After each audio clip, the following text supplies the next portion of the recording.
Okay, well, welcome everyone to Torchbearer session number 1. This is the fine folks of the Knights of Last Call, and you can tell because everyone's repping their Knights of Last Call shirts. Love to see it. Love to see it. And we're all wearing the black today. So this is not necessarily a new actual play series, but what it is it's a unique opportunity for some of our patron members who've been with us for a long time and have a high dollar amount. They're part of our premium tiers to come out and get a chance to play with folks like me and Bob. And I've wanted to play Torchbearer, and so these fine gentlemen have begrudgingly agreed to play Torchbearer with me. And so this is really not about an actual play. This is really just me playing with my friends and Bob. So. I seem to notice that I wasn't on that friends list. And we are going to be recording it. We're going to be putting it out there for YouTube. So, everyone's going to get a chance to kind of look in on this. But fundamentally, this is not as much of an actual play in the sense of, we're aiming for entertainment value. This is really just a recorded game session that is otherwise private. But these folks are awesome. And so here we are. We're doing it. All right, so before we go ahead and get started with all the rigmarole, a couple of key things. Number one, I've said this before, but this is the first session. I don't expect us to get through, more than a couple of things. Ask a lot of questions, learn, feel it out. Torchbearer can be punishing, but it's not like, the ultimate punishment. It's pretty hard to die, at least without doing it kind of deliberately. And I'll certainly give you warnings and ideas for that. At the same time, there's a learning curve to this game, and part of the fun of this game is figuring out what that learning curve is and figuring out the different ways that things kind of intermesh and connect together and figuring out different ways how things go together. So we will take it slow and answer any questions that you all have. In the meantime, before we start with making sure everyone's beliefs, instincts, and goals are set, are there any final sort of preparation questions that I can handle for the group? Yeah, I'd like to get my staff back. Oh, you want your staff back? Yes, I had deleted it previously. Sorry, we have a no staff delete policy here now. All right, James, got to go ahead and drop that on there for you.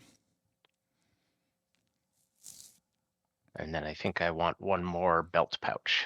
Another belt pouch. And associated slot. Got it.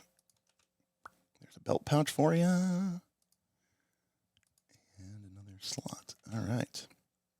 And then I think I'm going to snag those tools. Okay. So that leaves a torch and a garlic out there for everybody. Yeah, so there was a little bit of questions about that before we went ahead and we got into some of the stuff here, which was the difference between tools, gears, and supply. So one of the ideas of Torchbearer is that as long as you have your backpack or your satchel, your character has all of the basic tools that you need in order to be able to do your skills that you have ranks in. So if you have craft, we assume that you have, little bits of, straps of leather, little bits of metal, maybe a tiny, hammer to help hammer out things. You don't have a full forge in there, but you do have your field kit stuff. It's one of the reasons why your backpack and stuff has so many limited slots, because the idea is that we assume that the rest of it is kind of full of crap so that you can use your skills. In fact, having that doesn't give you a bonus, but it doesn't give you a penalty either. If you do have to do your, your skills without the backpack or without your skills present, then you get a penalty. And so that's how those work. Sorry about that. But then there's gear and supplies. Gear is a thing you carry that gives you a permanent bonus. Yeah. So supplies are consumables that give you a bonus. Correct. Gear would be something like, I have a really sturdy crowbar. And the most important thing about that is it's going to take some slot up in your pack. And if it does that, it gives you this bonus die. And then, Matt, you keep moving around on me, buddy. I'm making Matt's window bigger so that he can, he likes to move around the space. There we go. Yeah, so gear, it gives you a bonus, but gear takes up a spot in your backpack or in your slots. So that's where thieves' tools, for example, can give you a bonus die. And then supplies can also give you a bonus die, but they are consumable. So in theory, if you've got your tools, a good piece of gear, and supplies, you can get up to a +2 dice. 1 die from the gear, 1 die from the supplies. But the supplies is a consumable. And again, has to be something that you have on your sheet. I would say, and where are supplies tracked? Because I could not find out. I Uh, couldn't on, find where to put them on my sheet. I couldn't find how to get them. on your sheet, Okay. basically. I mean, like you can't start with all of them because that's the basics of the gears.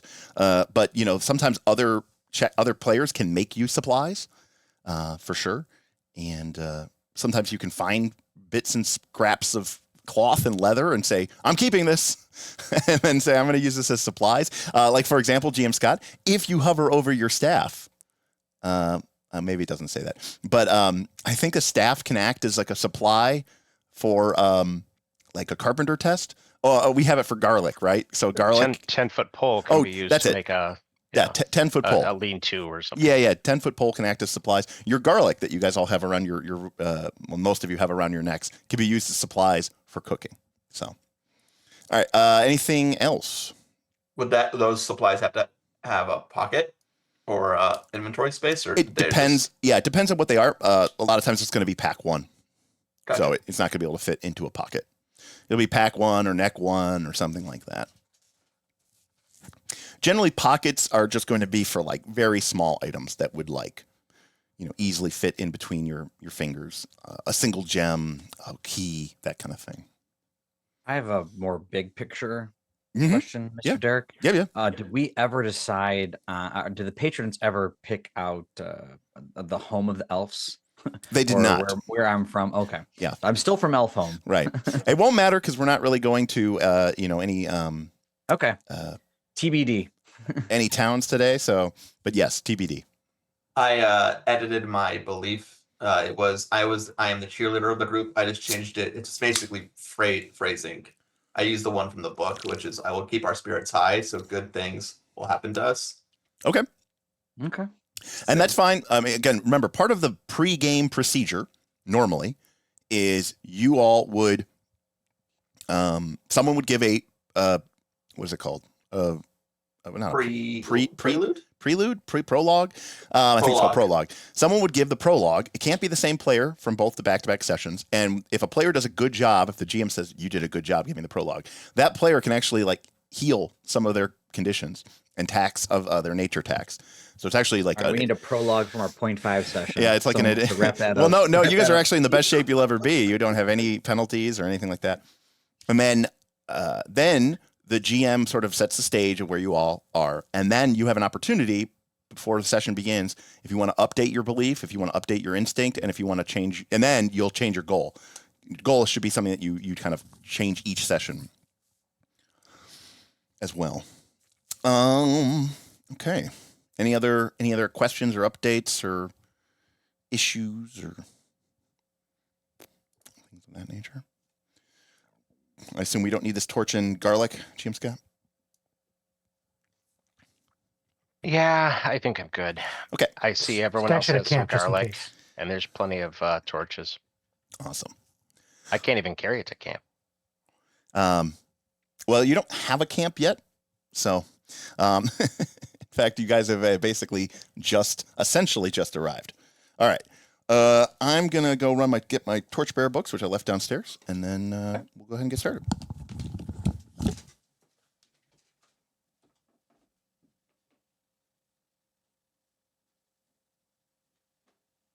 I have this piece out. That's what it's gonna get, but it's the wood.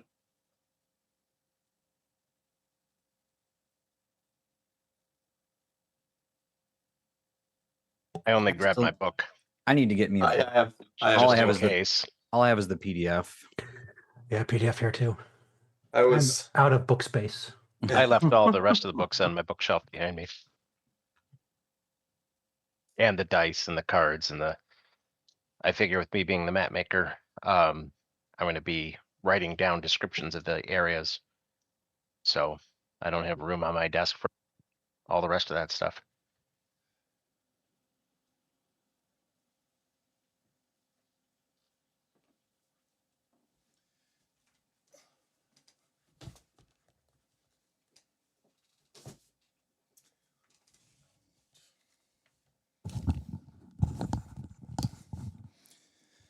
All right, I've got my notes and my other notes, and we should be good to go.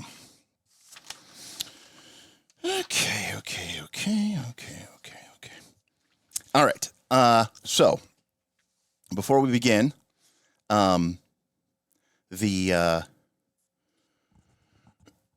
generally we would do again a prologue, and then we would go through and update the things.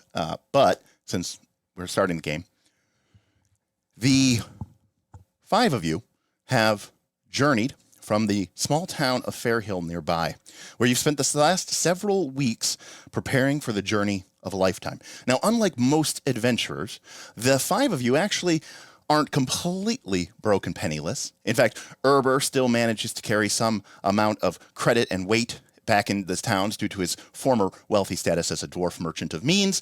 However, now, the rest of you have fallen on tough times. And while you may have a trinket or two of a lost loved one, or maybe your last small scrap bit of gold, for the most part, what little wealth you have is equipped on you, in your backpacks and satchels, or brimming to the top in your jugs of wine. And it is for good reason, because you are adventurers, scoundrels.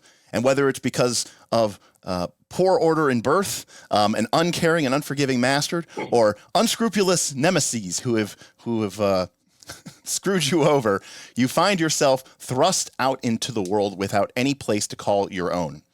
You're too skilled to simply be a menial laborer, but you're also not wealthy enough or important enough to do much else, and thus the life of the adventurer. And to this, one of the great adventures of the time has become known and available, and you've made your way. Winter has finally broken. Spring is here, although it is a cold spring morning.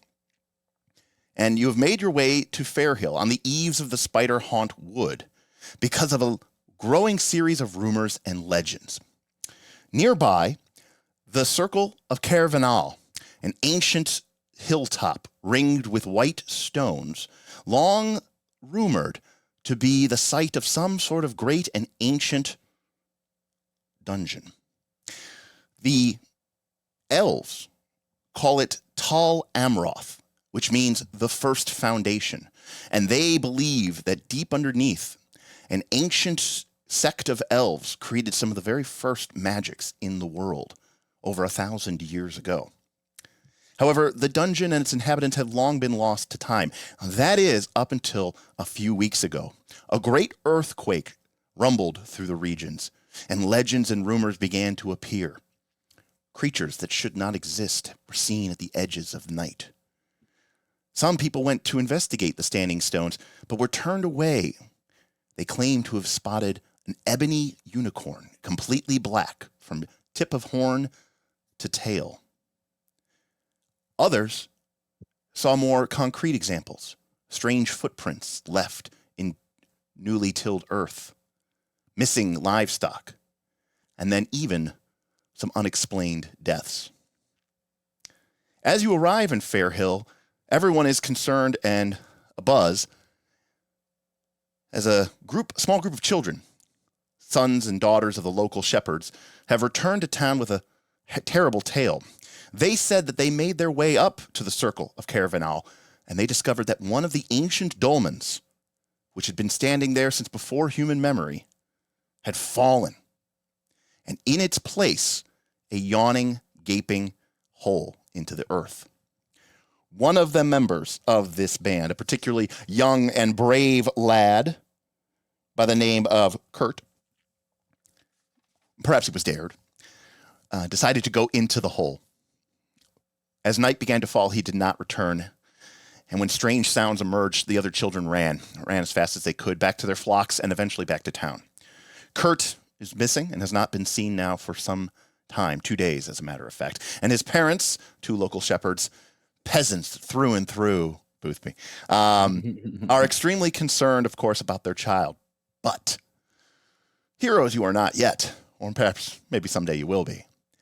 Of more immediate note, as it appears that the circle and the fallen dolmen have exposed an entrance into the ancient dungeon of Tol Amroth, which everyone else simply calls the Halls of Foundation, since they don't want to say some weird elvish word. If this is true, then legends speak of untold wealth and magical powers buried deep in that place so long ago. Some speak of an ancient dragon bone dagger, carved from one of the greatest beasts to ever bear that name, and that the power of that mighty beast still thrives and surges through that dagger. Others speak of a harp, magical, ancient, capable of communicating with music to the dead. And other legends lay in the depths as well, and of course, treasure beyond counting. And so, you've used the last of your meager provisions and made your way to this small town. And through bystances and happenstances, over the last several weeks, your group has congealed together. Karanalas, the elf ranger. Sadok, Saddlebelly, the halfling burglar. Tane, the untrusting, a human magician. Or is he? Amos, Sheepscar, human peasant. And lastly, Big Daddy Erber, dwarf outcast. He speaks frequently of this bar he used to run and how he's been reduced to a meager existence now, forced to dwell in this strange land. The Forsaken. Everybody went on vacation and left me. Right, and I right. ran out of business. Right. Everyone else went on vacation, and you were like, well, what else am I supposed to do? I might as well go adventure. And then while you were gone, they stole your bar, and now you've got to fight to get it back. Bastards. But the five of you have used the last of your wealth to come to this edge of civilization here in Vinland, the Forsaken Frontier, and you have journeyed to the edge of the Spider Haunt Woods. And normally, you have to make checks and stuff, but the nice thing about the first session of Torchbearer is you start basically at the dungeon. You are all fresh, and for those of you who might be watching at home, a very quick explanation of the graphical elements that you see on the screen before you. In Torchbearer, heroes do not have hit points, they have conditions. And they start on the left with the fresh condition, which actually gives you a bonus. It's the only good one. And from there, things get worse. Hungry and thirsty, angry, afraid, exhausted, injured, sickened, dead. As the crew fails dice rolls and engages in conflicts, they are going to acquire more and more of these conditions. Tane was highlighting how they all pop up, all the way over to the dead one. So one of the things that they're going to be managing is those conditions. Now, the good news is in Torchbearer, your characters can earn checks. And checks will allow you to spend your own time in camp to try to mend some of those hurts. In our overlay, the number of checks that any one PC has is indicated by the leftmost number located in the bronze medallion. Checks are a resource that the heroes will gain and lose throughout the course of a session.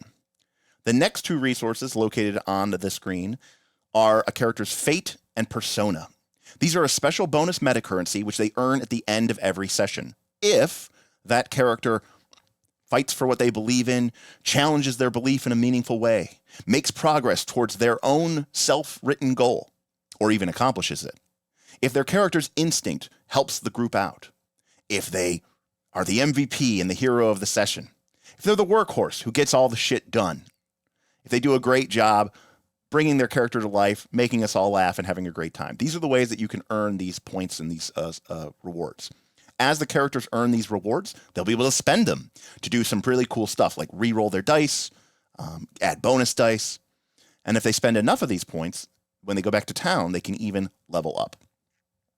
So that's basically the game of Torchbearer in a whole. The only other thing to note is at the top of the screen, there is a 4-segment clock. This is the grind. Time is ever against you in Torchbearer, and if every 4 turns, the grind occurs, and the players will all earn a new condition. Now, make no mistakes here. A turn is any time a PC takes an action. If you enter a room and all 5 of these guys want to take an action, that's fine, but that's 5 turns. That means that the grind is going to happen, the clock is going to tick 4 times, and then another time. Secondly, light. Light's very important in this game, as is managing it. On the left side of the screen, you will see the character's light situation. Currently, they're outdoors, so they're in bright light, and they have no need for torches or lanterns or candles.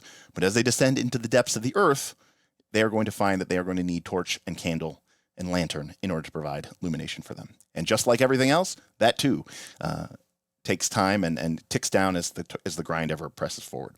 Okay, so that's the situation. You all have come to the ruined circle of Caravanel. The white stone pillars stand before you, thrusting up from the earth, decayed and broken. Their circular arrangement at the top of some grassy hill, still covered with bits of snow from the recent thaw, suggests the last remains of a once great and ancient civilization buried in the earth. Though some of the columns are bent, others vine and moss encrusted, and others lean against nearby stones, none of them have truly fallen, save one.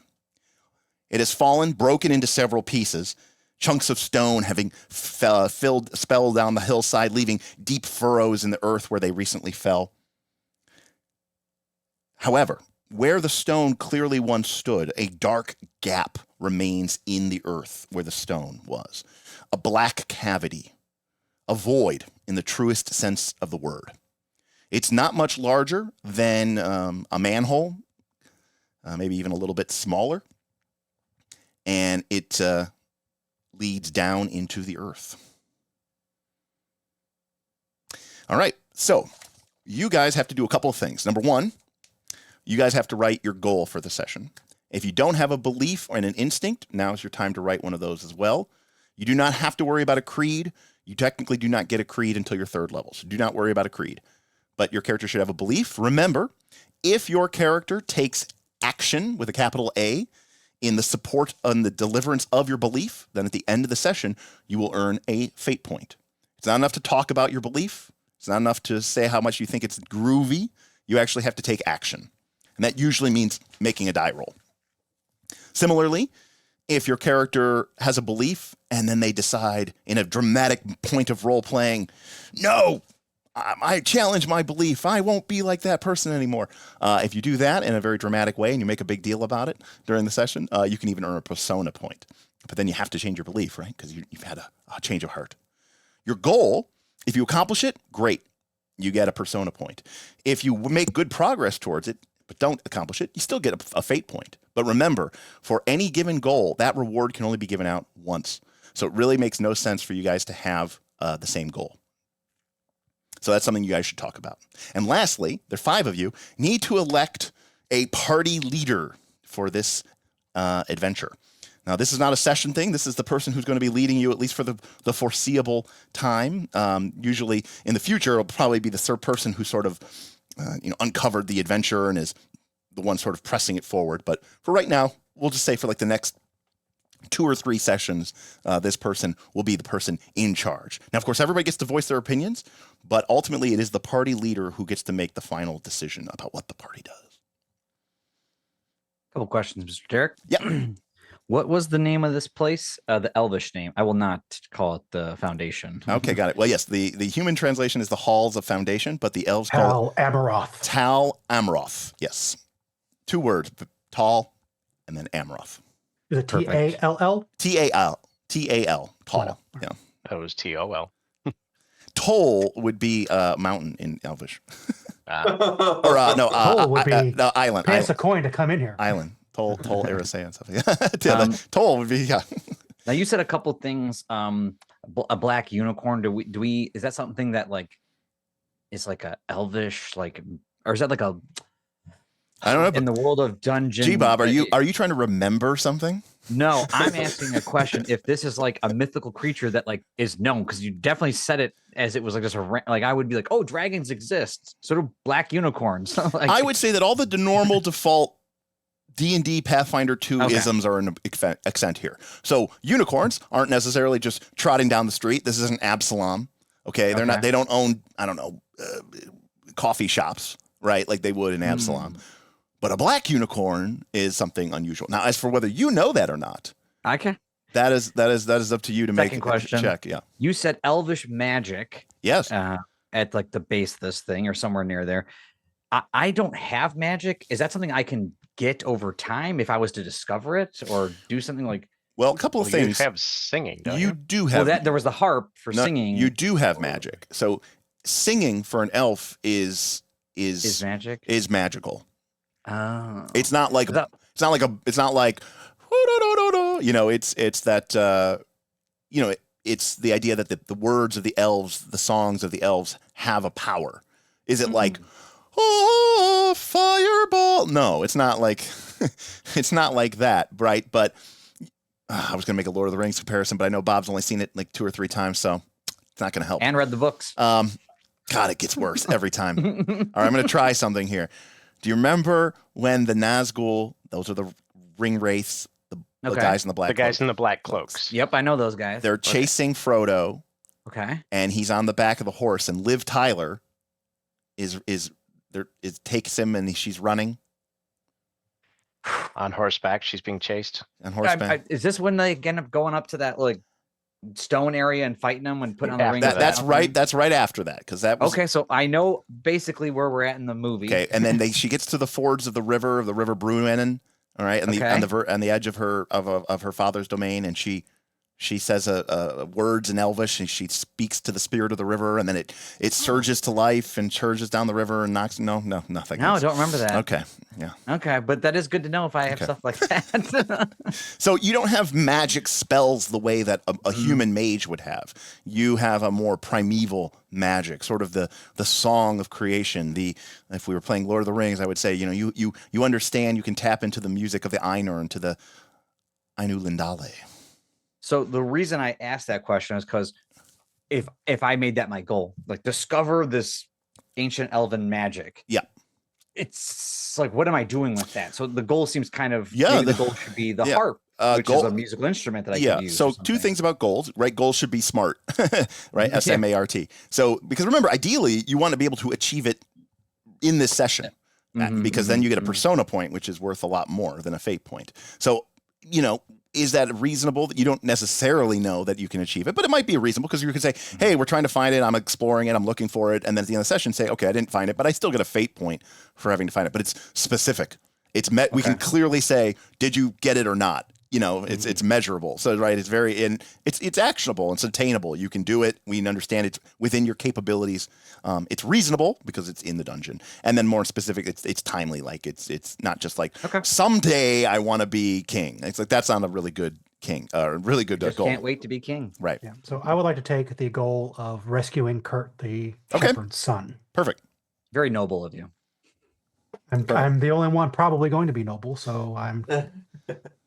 I was thinking of that Hey, one. the I was peasants have to gonna stick make together. it just find information about. Let's get You don't want to find him. You just find information on him. Oh yeah, well, I mean it's a little easier to do. There's the harp. I mean, this black unicorn is sticking out to me like something. I just don't know about this harp. I feel like the harp might take too long. So Do you want to slay the black unicorn? Is that what you're wanting? I don't even know what a black unicorn is, so this seems like I It's should like find a out more about unicorn, it. but darker in color. I mean, obviously.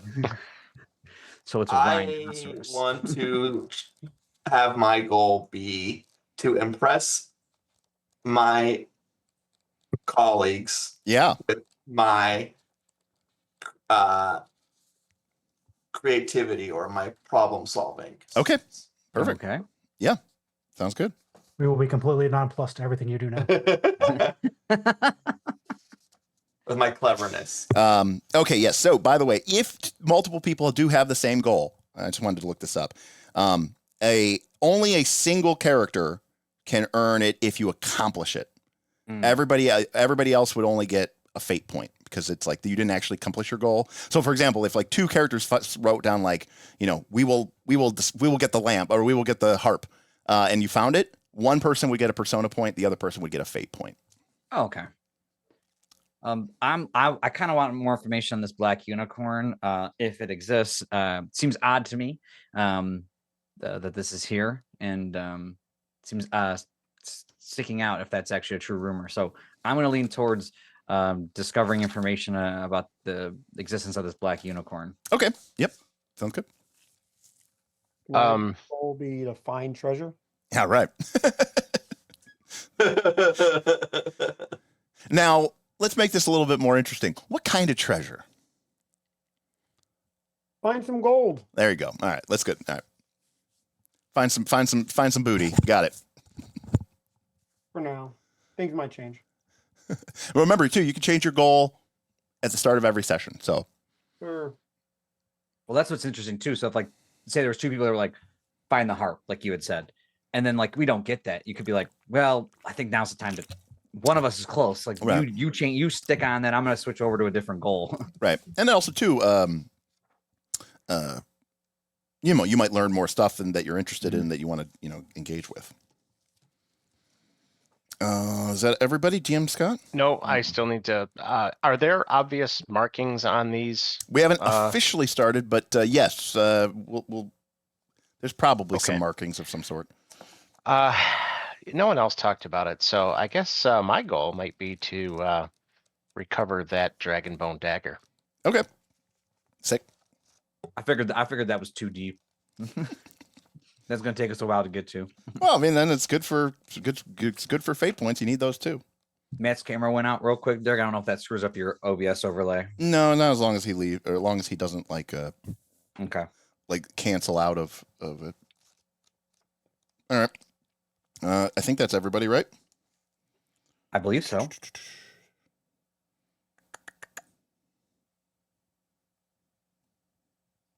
It's interesting, this black unicorn. I Right. don't know if it's a good omen or a bad omen, and I will not risk the action to take to try to find out. Excellent. You don't care that much. And then just as a real quick reminder for me, so I don't have to open up all your character sheets, I'm going to go from left to right, as I usually will. So I'll start with Karanelos. Karanelos, what is your instinct? My instinct is always look ahead when exploring a new area. Got it. Sadak? At camp, always prepare a hearty meal. Got it. And Tane? I always update the map when we make camp. Great. And Peasant Boy? I have been troubled with the choice of instinct. Okay. Okay. And I am leaning towards something along the lines of I always volunteer for the dirty job. Okay. What was that guy from that show? If there's peasant work, I might go. Okay. Mike Rowe. Okay. There's some mud there. Yeah. Oh, you Like- might have dropped something in that mud. I look. I shall check Now, it. to be clear, like, you know, if There's some lovely filth over here. if the group is like sitting there just like, yeah, but who's going to do all that? And then you look over and like Boothby's already like knee deep in Rolling up shit. his sleeves. He's already just getting there. And I actually know that Herbers is, I think it's like always negotiate for the best deal or something like that. I think is what his thing is. Okay, cool. Well, is that everything? I think so. Leader. Yeah, well, we gotta pick a leader. That's right. Oh yes, you do. You do. I vote Leader for of the someone free that- peasants. I was vote thinking for someone that has gone through the Mr. book very well. Mr. Wizard. Yeah, Oh, no, I vote for Boothby. I do not vote for Boothby. You don't have a choice. You're a peasant. It's the job that you know what he wants. You have to take Right. it. Hey, you roll up your sleeves and get in there. Oh, that's great stuff. I mean, You're I would already vote for following Scott. your instinct. I would vote personally for Scott, just being this I wouldn't. mage. I think he'd be a great leader for us. Yeah, I also would vote for Scott. 3 votes for Scott. Guess I'm outvoted. My first act as leader is to assign Boothby as leader. No takesy backsies. Oh, that's Don't great. tempt me. I'll pass it to Bob. Well, wait. There's that. What's that? We have the who impresses us most. But I think the leader is impressing me with the taking on our reins. Right. Yeah. So at the end, It's you guys, always tough to be the first one. right. So at the end, you guys are going to decide who is the MVP of the session, and then you're also going to decide who is the workhorse of the session. You know, the MVP is the person who like came through in the clutch. You know, the person who scored the game-winning touchdown. But the MVP is like, you know, that unnamed offensive lineman who like, you know, had like a million, you know, didn't let any blitzes in. It's like not as sexy, but it's like they were the ones holding up the group and doing Yeah. it together. Look at you talking sports ball. I know. Look at me with my metaphors. And it all made sense. Well, I tried talking Lord of the Rings metaphors, but that fell very fucking short. So Me and Derek have had plenty of talks where he'll just all of a sudden turn it to baseball, and I'm like, oh, totally makes sense now. yeah, what was the one example of that, Bob, where we were? There was one when we There were was one doing that the table or the walls up in the studio where it was a philosophical argument about like percentages. Oh yeah, we were talking about it was like the whole idea about if a test is 99.9% accurate, but the thing that it's testing for is really rare. That even if it comes back that you have that thing, that there's like only a 30% chance that you actually have that thing. But you're like, how is that possible if it's a 99.9% accurate test? And I was like, it's like, I don't remember exactly, but it was some sort of baseball. He was like the batting average of the batter, but the pitcher decides. It was like I forget how he explained it, but I was like, oh. Yeah, I was explaining Bayesian. I was explaining Bayesian inference to Bob through baseball. Okay, well, you are standing at the edge of the circle of Carvanal. There is a circle of dolmens standing like jagged teeth before you. It is a cool, brisk spring day. There are still pockets of snow in some of the more shadowy areas, and the greenery has only just begun to come back. A cold wind blows in from the east, as it always does, from the spider-haunt woods nearby. And I'm sure on the edge of the hill, you could probably even get a glimpse at that accursed forest.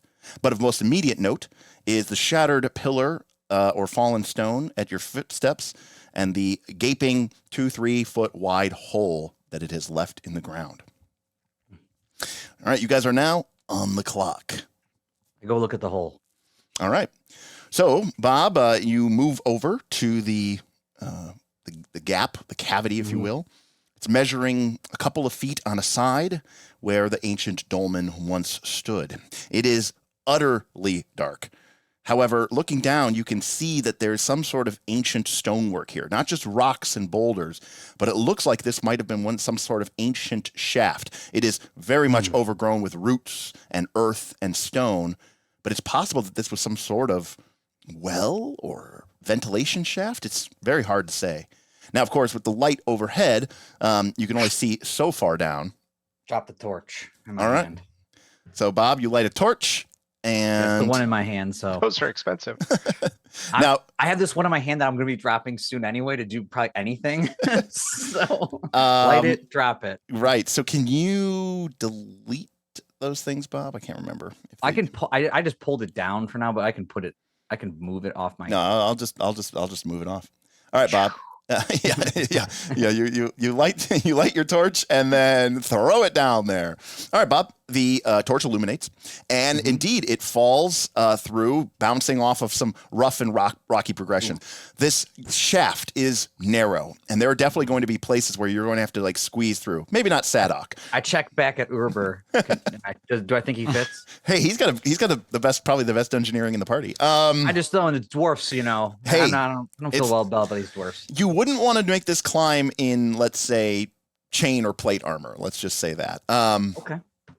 But you can see that the torch falls for 30, 40, 50 feet. And again, you can still see that rough stonework. And then about 30 or 40, 50 feet down, the torch passes what appears to be some sort of entrance or otherwise like an opening in the side of the shaft.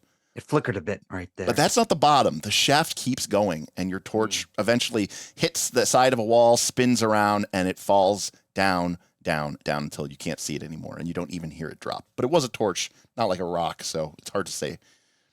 Do I still see it flickering down there? You know what, Bob? We'll say you do. It's like the tiniest little flicker of light way down at the bottom. Yeah, but that would be that. That's probably a good maybe 150 feet down. Ooh. He's sitting looking over. A pat on the back, looking over to like push. Look, looks like a long way down, don't it? Yeah. You know what? I can't help myself. I can't help myself. There's just a small flicker of light at the bottom.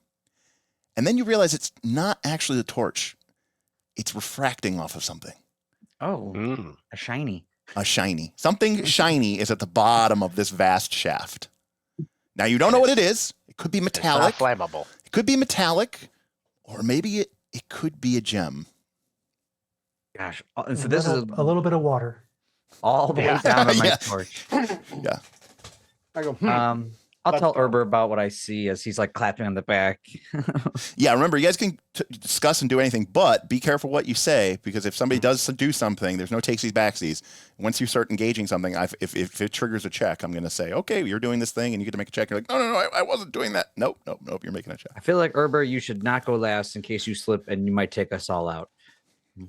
But we might need to go down here eventually. And Did about it look 30 or like- 40, 50 feet down, there is a opening. I saw a glimpse flicker of the torchlight.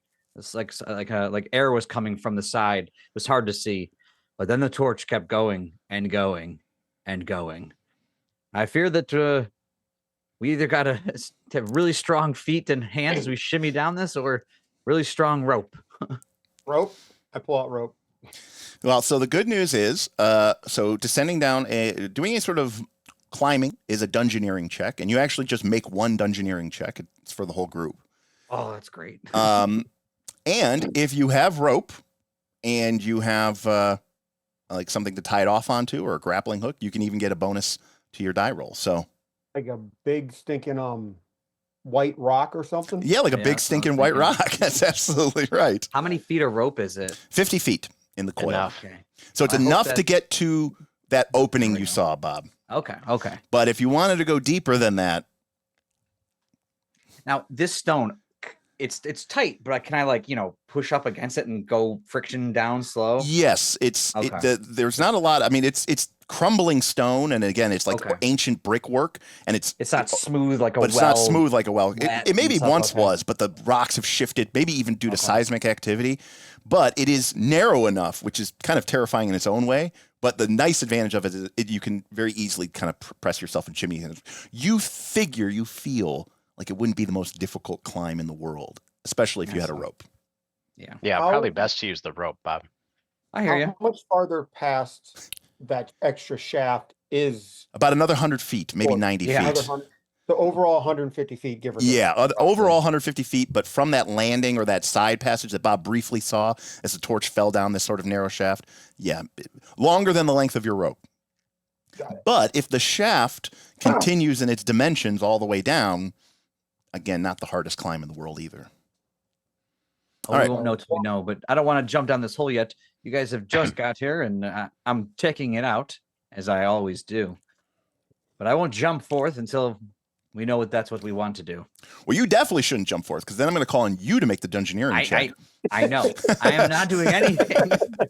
I know Scott talked about There's a- ruling remember, moment. there's a If only rule. we had a engineer. Remember, there's a rule in this game. It's called never volunteer. So it's like, Yeah. like So does the rope and the grappling hook give us the 1D, or do they both give us? no, the grappling Wrong. hook. The grappling hook with the rope is going to give you essentially the rope is going to make the objective like really low.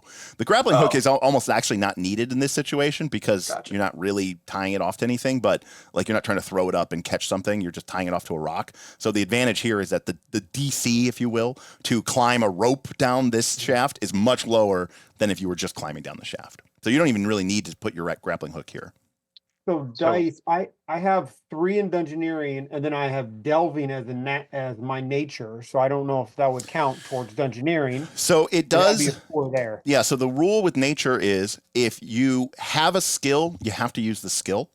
And if you have nature, the only way you can add your nature to your skill is if you have those persona points. So if you had Okay, if you had a persona point, you could spend it and you would add your nature of 4 or 5 to your dungeoneering of 3 and you would roll like 7 or 8 dice.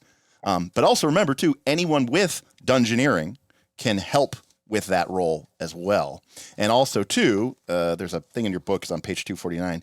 Dungeoneering can be helped with people with Sapper and Survivalist. So if you have Sapper and Survivalist, as long as, again, you have to describe to live, you have to describe it in the fiction, but as long as you can reasonably kind of indicate how you're helping the climb, you can help and give him bonus dice. If you had a Wise that applied, like maybe somebody had Climbing Wise or Cavern Wise or something like that, or ancient wells in the ground from underneath falling stone Wise, you could also use that to give aid, which gives a bonus die as well.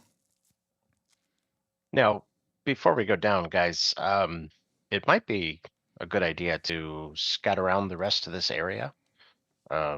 See if there's maybe a doorway with stairs. or if there's any markings on these columns. You did Or mention black looking at the unit. runes. Well, he was asking about the runes, and you don't actually see the runes or anything like that. So, unless you was. Well, All these right. columns, these pillars.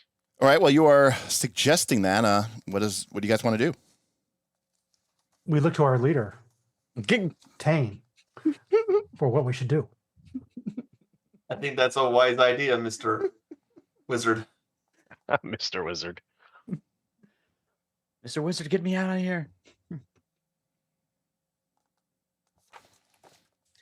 What do you want to do, Tane? Well, I'd like to look around Okay. before we go. Sounds like an excellent decision, leader. All right. Well, Down the deep hole. Tane, it sounds like you are making a scouting check. Oh, that sounds great. Can I help him? I got scouting. Can I help? Yeah. So, how do you help Tane look around? Again, that's a pretty He looks obvious. in one direction. I Yeah, look in another direction. Right. Yeah. Exactly. You guys just know. And is there a limit to who can help? Nope. Is it one person? Nope, everybody then can. I would also like that. I'd like Then to I- fan out and So- go through the dolmens and kind of look around. And I Yeah. appreciate the help, guys, because I'll be using beginner's luck. Okay. I will What's also be beginner's luck, helping. Derek? Yeah, so that's a great question. So when you don't have a skill in this game, so you gain skills in Torchbearer by using them. That's how you get more ranks. You don't level up or anything like that. If you use a skill a bunch, you have to pass and fail it. That eventually will raise your rank. If you don't have a skill, you could still roll it, but you use your beginner's luck. Adventurers have a lot of pluck, and they have a natural luckiness. Maybe it comes with their hobby or their profession. In that case, if we look at a scout skill, the scout skill is ultimately will-based. So you're going to use half of your will as your beginner's luck. So your will is, I believe, 5. It is. So I don't know if it's like rounded down or rounded up, but hopefully the sheet does. Knowing this game's probably rounded down. My guess is it's rounded down, but I've seen instances where it's rounded up. Actually, I don't know. Now, is this 59. versus, I assume? No. Or is this Round certain up? up. It depends. It's round okay. up. It's round up. There you go. Oh, it is round up. Fantastic. So I Fantastic. get 3 dice. So you'll have 3 dice. See, look at that. You're just Excellent. so wise and perceptive and intelligent that you don't even have scout, and you're pretty good at it. All right. So yeah, the sheet wants to know if this is independent versus a disposition. So Right. So you guys are doing the check. So you're looking around, and I have a couple things. So it's going to be an independent check against Okay. ob 2. 2 done. And where are my dice? Now, as I've heard it described, Erber is looking the other way. Mhm. Sadok is moving around and looking high and low and examining some of the nearby stones. Bob, I don't know if you described how Karanelos is helping. No, but seeing these are some kind of ancient elven ruins, I kind of can help him, point it in the right direction. Not that way. There's nothing over there. That doesn't make any sense. It'd be over this way. We should look over here. I also am going to concentrate and attempt to use my wizard sight Okay. on these ruins to see if there's any kind of a hidden passageway obscured by magic or that side of thing. Okay, It'd be great. over there if there was. Yeah, so you're using your trait. For myself, yeah, beneficial. Remember, you can only do that. What I don't know if it's a Once level a 1. session. You can only do it Well, once. twice a session for me. Oh, because you're 'Cause I level have it at 2. level 2. Okay. Ooh, fancy. So as I see it, you've got 3 dice of help. Your character is fresh, so you get another bonus die for 4. You've got a trait, so you have a bonus 5th die, and you're using beginner's luck, which is 3, so you should have 8 dice total. Yeah, and I'm trying to figure out. Shows scout, beginner's luck, will. Will is 5. It's not showing me. It says I'm rolling 5 dice right now, probably because I'm not accounting for aid. So I have help, not aid, right? Help Yeah. 3, you said? Yep.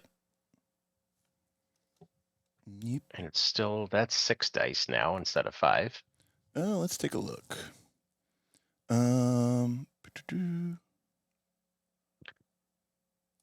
Let's see here. 2, 3, 4. It must be rounding it down in the sheet. 1, 2, 3, 4, 6, 5. 7. Yeah, I don't know why it's doing that, Jim Scott. Maybe I'll have to ask people on online if it's not working. Because you have 1 die for fresh, 3 dice for help, which is 4, plus plus your wizard trait is 5. So yeah, it's missed by that. So what you can do is just Well. DM Scott just put 2 other dice in. All right. So I'll bump up help. Oh wait, did you just do that? Yep, there's the thing called I have access to your sheet too. It's called I just put it in additional dice.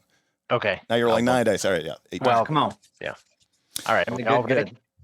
Okay, so go ahead and roll. Well, there's a couple 6s. There we Okay, go. so a couple things first. Wow.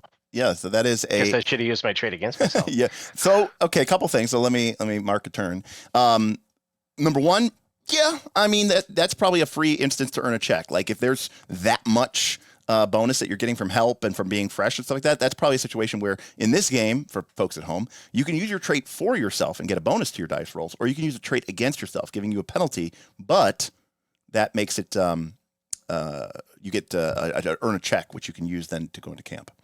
All right, Tane, you and the crew spread out around the hillside, looking high and low over the edge of the embankment. You do not find any source or of another entrance. There's no obvious opening. The other stones seem quite secure. If there's any shafts hidden underneath those stones, it's impossible to tell, but there's no sign of any other ruins or structures. In fact, aside from this stone structure, there's no sign of any sort of element of civilization for many miles and many miles around. However, guided by your wizard sight, and perhaps seen initially by Sadok, because he's lower to the ground as a halfling, you do see that a nearby Dahlum, closer to the center of the circle, does have a line of script written along the base of the pillar. At first, you think it's carved into the stone, but then you realize that it looks like it's almost burned into the stone. It's actually sort of a discoloration. It is And Tane should mark a success for Scout under his beginner's luck, right? not a success. With beginner's luck, yeah, that's a great point. So with beginner's luck, you don't actually mark successes or failures. You just mark that you used it. That you used it. Okay. Yeah. And then once you use a skill a number of times equal to your nature. So GM Scott, what's your nature? 4. 4. So once you've used that 3 more times, you will automatically gain Scout at rank 2. And nothing happens to my will, though, right? Pass or fail. No, because you Okay. weren't making a will check. It was a beginner's luck for that. Gotcha. Is this script written in Elvish? All right, Bob, as you go over to it, it is in Elvish, but it's a very ancient Elvish. I might have to remember this. Ooh. Oh, okay. Yeah, so again, remember, always strategize, but it sounds like Bob's taking the lead on this. So Bob, go ahead. So Bob, you're going to make a nature roll. Let me take a gander here and a nature roll. Yes. Now, can any of Retiring in 2 seconds. us help that nature? So roll? normally, the only thing that can help a nature roll would be an appropriate wise or a nature skill of a similar descriptor. However, the GM is free to allow something like this. And so I would allow helping with scholar or lore master. I will. What if yeah. I want to? No, what was that thing, Derek, about how do I fail this roll, or I want to like penalize myself? on Sure, this roll? sure. Oh, yeah. I want to reduce my nature somehow, so I don't retire the next session. Well, no. Well, you'd have to fail the roll. Failing your nature roll also is going to help your nature go up. Okay, so wasn't that there was something about how to get it to come down? Yeah, so what you need to Tax do it. is use your nature in non-elvish ways. Dang it! Against Okay, yourself. well, I'm already using it Elvish. Well, What is going on right now today? What's going on in the present? Okay, so Bob, go ahead and make a nature roll. did you And say I will- did someone will say you were aid. helping? You were Yep. aiding me. Yeah, Okay. I've definitely in my studies I have encountered this script before, and I can give you some hints. So Me yeah, hits. and so Bob, this is Just Ob, hints. Bob, this is Ob 3. All right, here we go. I didn't even see the roll because I had this thing up. How'd I do? Oh, okay, I succeeded. All right, another turn has passed. All right, Tane and Karanalas spend a few precious moments poring over the rune's script. Slowly, they're able to translate it, a couple of ancient books on Elvish runes from GM Scott, whereas Karanalas lets his mind wander back through the centuries to when he was a young elf studying when the ancient Elven was just old Elven. And they are able to piece together some elements of the passage. it's not necessarily a riddle, but it's kind of vague and kind of riddle-like. It says something along the lines of, and again, some of this is paraphrased because it's weird. Ancient Elven has this strange demotive clause where, adjectives modify nouns at the end. It's really crazy. But it says something along the lines of, when the stone is like the sky, beware its life. But some of those words are a little bit like, they have multiple shades of meaning. Like the life could also mean like moving or having like energy or sentience. And like the sky doesn't seem to be about the actual sky, but more of a way of describing something. If we paint the stones blue, we're in trouble. Yes, but it basically says, when the stone is like the sky, beware the living stone. Yeah, it sounds like some kind of stone golems nonsense. Blue sky or black sky at night or during the day? Blue sky. It says when the stone is like the sky. That's what it says.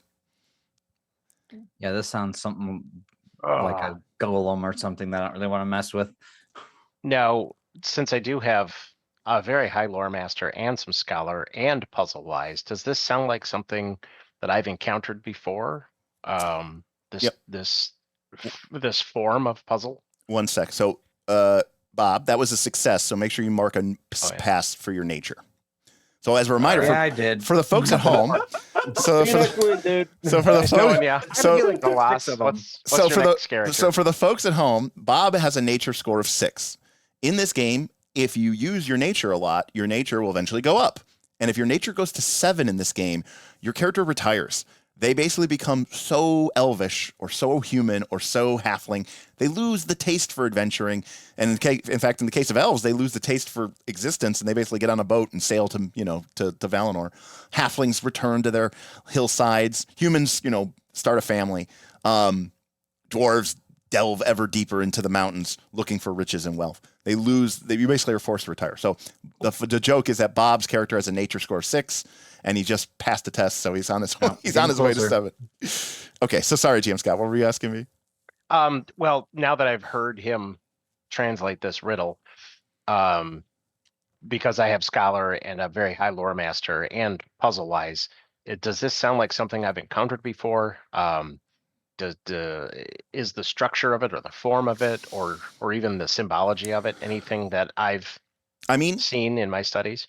Right. So the thing is with the wise, when you have a wise and you attempt a skill check related to it, it can be very powerful because it can let you spend persona points and fate points to get to make your, to reroll all your failures and stuff like that. But you don't have any fate and persona points yet. So it's of limited use to you right now. Okay. All right. That being said, if you wanted to, you could probably make a scholar check and try to puzzle out this riddle. And do we think this is worth it, guys? I don't know, leader. You brought us here. I mean, one of the rules, jump in that hole. So one of the rules of Torchbearer, remember, is you guys can just take that information and go with it and solve it, and it won't cost you any time on the check, and then you can just spend that information or whatever. Or you can make a check, which might fail, by the way. But if you make the check, then it costs you a turn, and then basically your PC had to step in for your player and figure it out. So it's a Stonehenge thing. Yeah. I wonder if there's a time when the constellations might match up with this. When the stone is like the stone, sky. when the stone is like the constellations in the sky, something happens. So maybe at night. Is the picture that we see very accurate, or is that just representative? Which picture? Oh no, this is just AI art. Okay. It's vaguely suggestive of what you see, but it is not in any sense. So it's I see one. No, GM Scott. I became a pixel artist, and I deliberately designed this thing just for this one 5-second encounter. Yeah. Hey, you never know. Yeah. You put a lot of time into this already, so wouldn't surprise me. That's the only thought I have. We spent three game sessions just screwing with this game. Absolutely, that's true. We had 3 session zeros. Yeah. So when the stone's like the sky, beware the living stone. Roughly. Yeah. But stone, you said like the sky doesn't necessarily mean what it means. Yes, it's more of a descriptive phrase. The verb tense there is more adjective based than it's Like, so if you the noun based. throw the stones in the air, don't get hit by them. I think that's what it's saying. Mm. Herber looks around and goes, these elves always trying to make these fancy freaking art. I know, right? If they would just say what they mean. This is true. Well, It's a piece of rock. well, if you were an elf, 900,000 years ago, this probably would have made perfect sense. But So the other thing right. I'm thinking of is that one of the stones has fallen. Right? How does that change, or does it, the organization of what this thing's supposed to match up with? Yeah, that's true. You said Yeah, it's and if- riddle, like Yeah. You have something in your well, nature. it's my nature to riddling. So I wonder if this is some sort of like obsessive quality that I would No. be well, like rooming in my head. I mean, It would be a check. but yeah. you could use your nature or make a riddle, riddling Him and I nature. could maybe hash it out. And then you're I could aid him. Yeah, you could actually not help him, James Scott. You could aid him because you have a wise that is riddle puzzle wise.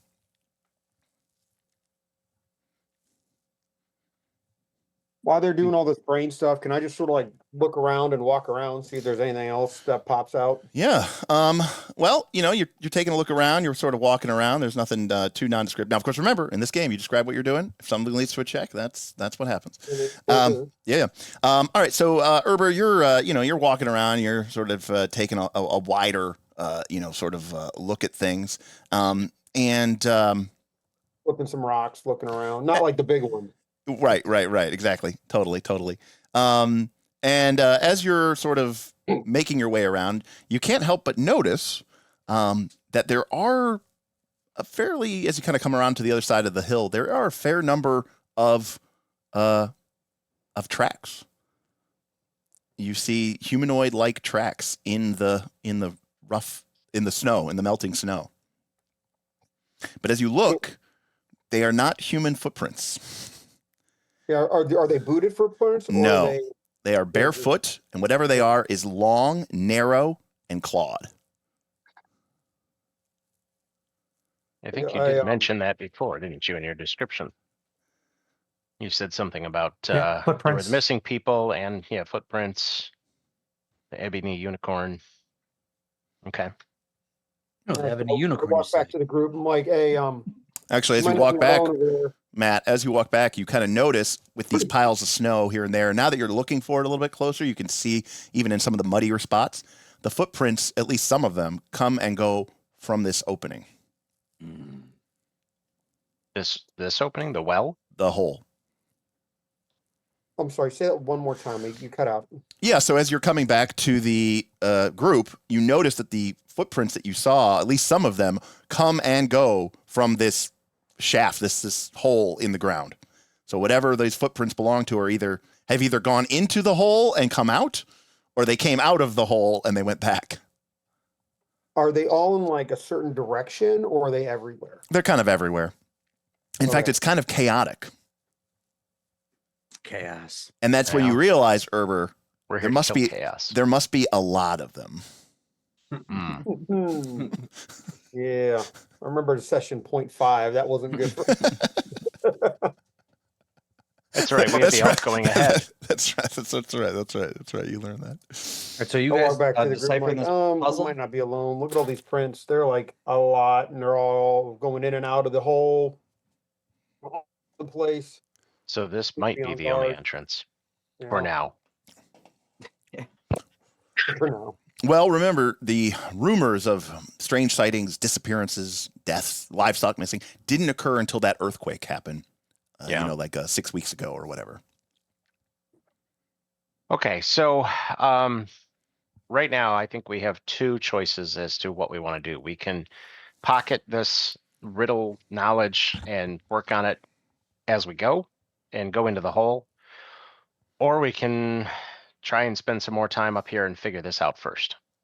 What do you guys The think? longer we tarry, the more danger Kurt could be in. Not to mention the other missing villagers. Who? Oh yeah, Kurt. It's also, remember, as sort of a general, remember, this is more of a But the dagger will wait. friendly reminder from your GM. Remember, this isn't D&D. Most of you literally don't have resources to even go back to town. Like there is no tomorrow for you. Like you couldn't even afford an inn. You know, and even if you could, it wouldn't necessarily be good for you. So like this is you're in a desperate situation here. Yeah,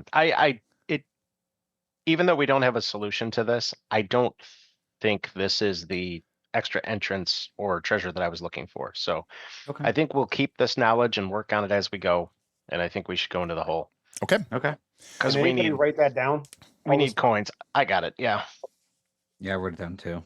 Although, yeah, someone else besides me should write it down because I might not be here next month. I have it written down. Now, as I GM can always Scott watch says, this again. I do want to bring up something. So remember, this is a sort of a reminder. If you take, we'll call it a log, a description, could just be bullet points of the areas that you guys encounter. Circle of stones, hole in the ground.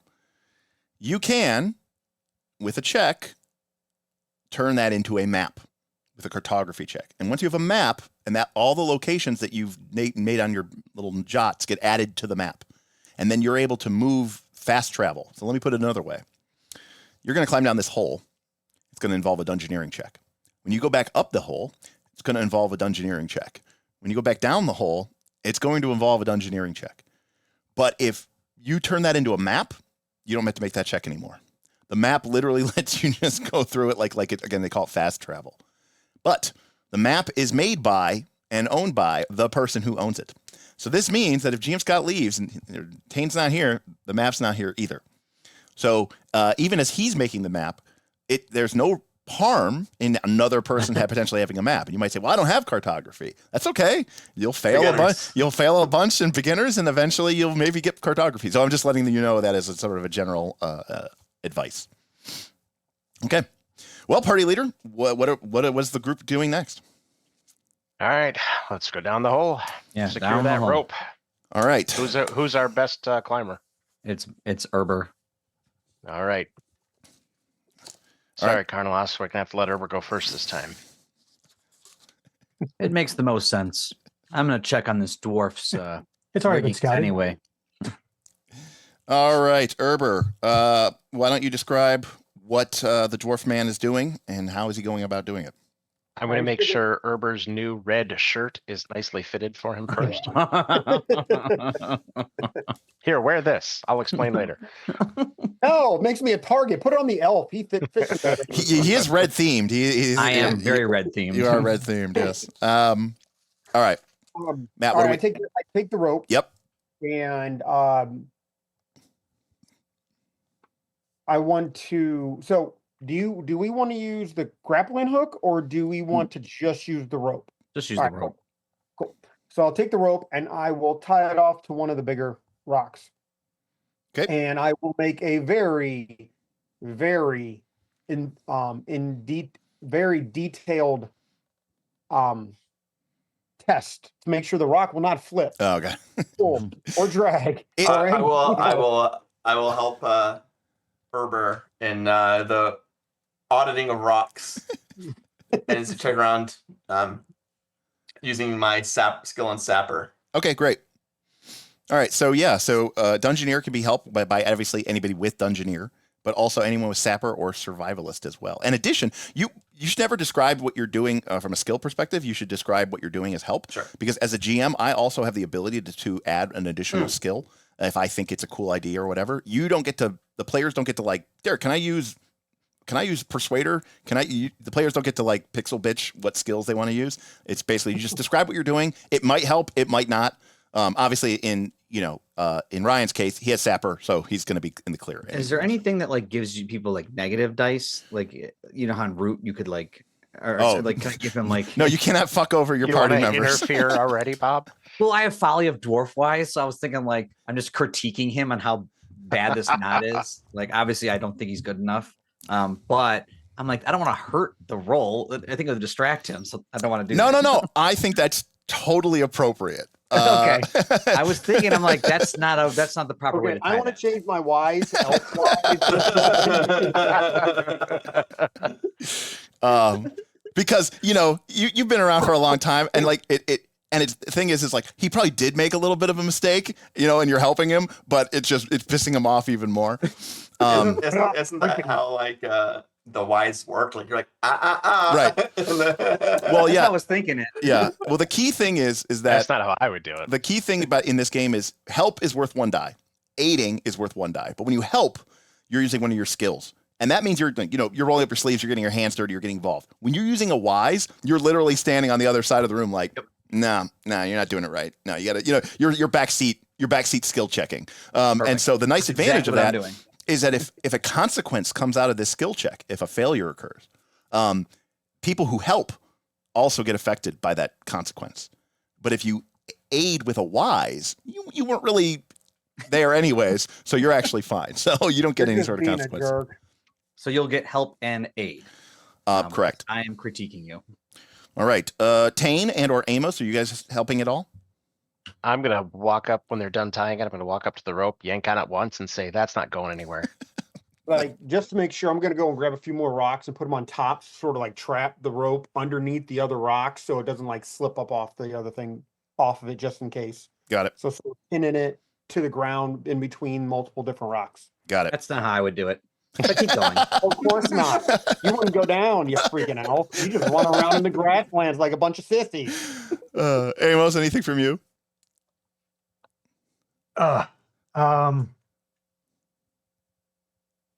If not, that's no Not big deal. just yet. Okay, great. Well, if we were going down, I guess that this might be a good time. Because remember, too, if you don't help, you also don't necessarily get screwed over if the check fails. Right. Yeah, I don't have anything to help with the dungeoneering. Okay. So. Okay, great. So we're going to make a check. Normally, a dungeoneer of a vertical pitch is ob 2. And then for a small group, which is your small group, is +2. So this would normally be ob 4. However, you have a rope in a good situation here. You're climbing down. It's well secured. So the ob is only going to be 3. Cool. Independent or independent. So yeah, you're going to go to dungeoneer, and it's going to be an independent versus 3, and then you have 1 die of help, and you have 1 die of aid. Was Jim Scott's help? I didn't No, know. he was you just, were just okay. He was just just double checking Jim Scott. Just flinging the rope. That's what Tane would do, but it's not going to help. All right, so the party is set, and you all begin. Now remember, this is for the whole group, so you're all going down the rope. At some some level, you don't make this individually checked. This is for the whole party. It's So just some of us are dead weight. right, Literally. some of you are just dead weight. Yes, yeah, exactly. Now, there's also these things. Is this a deep climbing understanding check? luck or of course? What are those? hold on a sec here. What was that?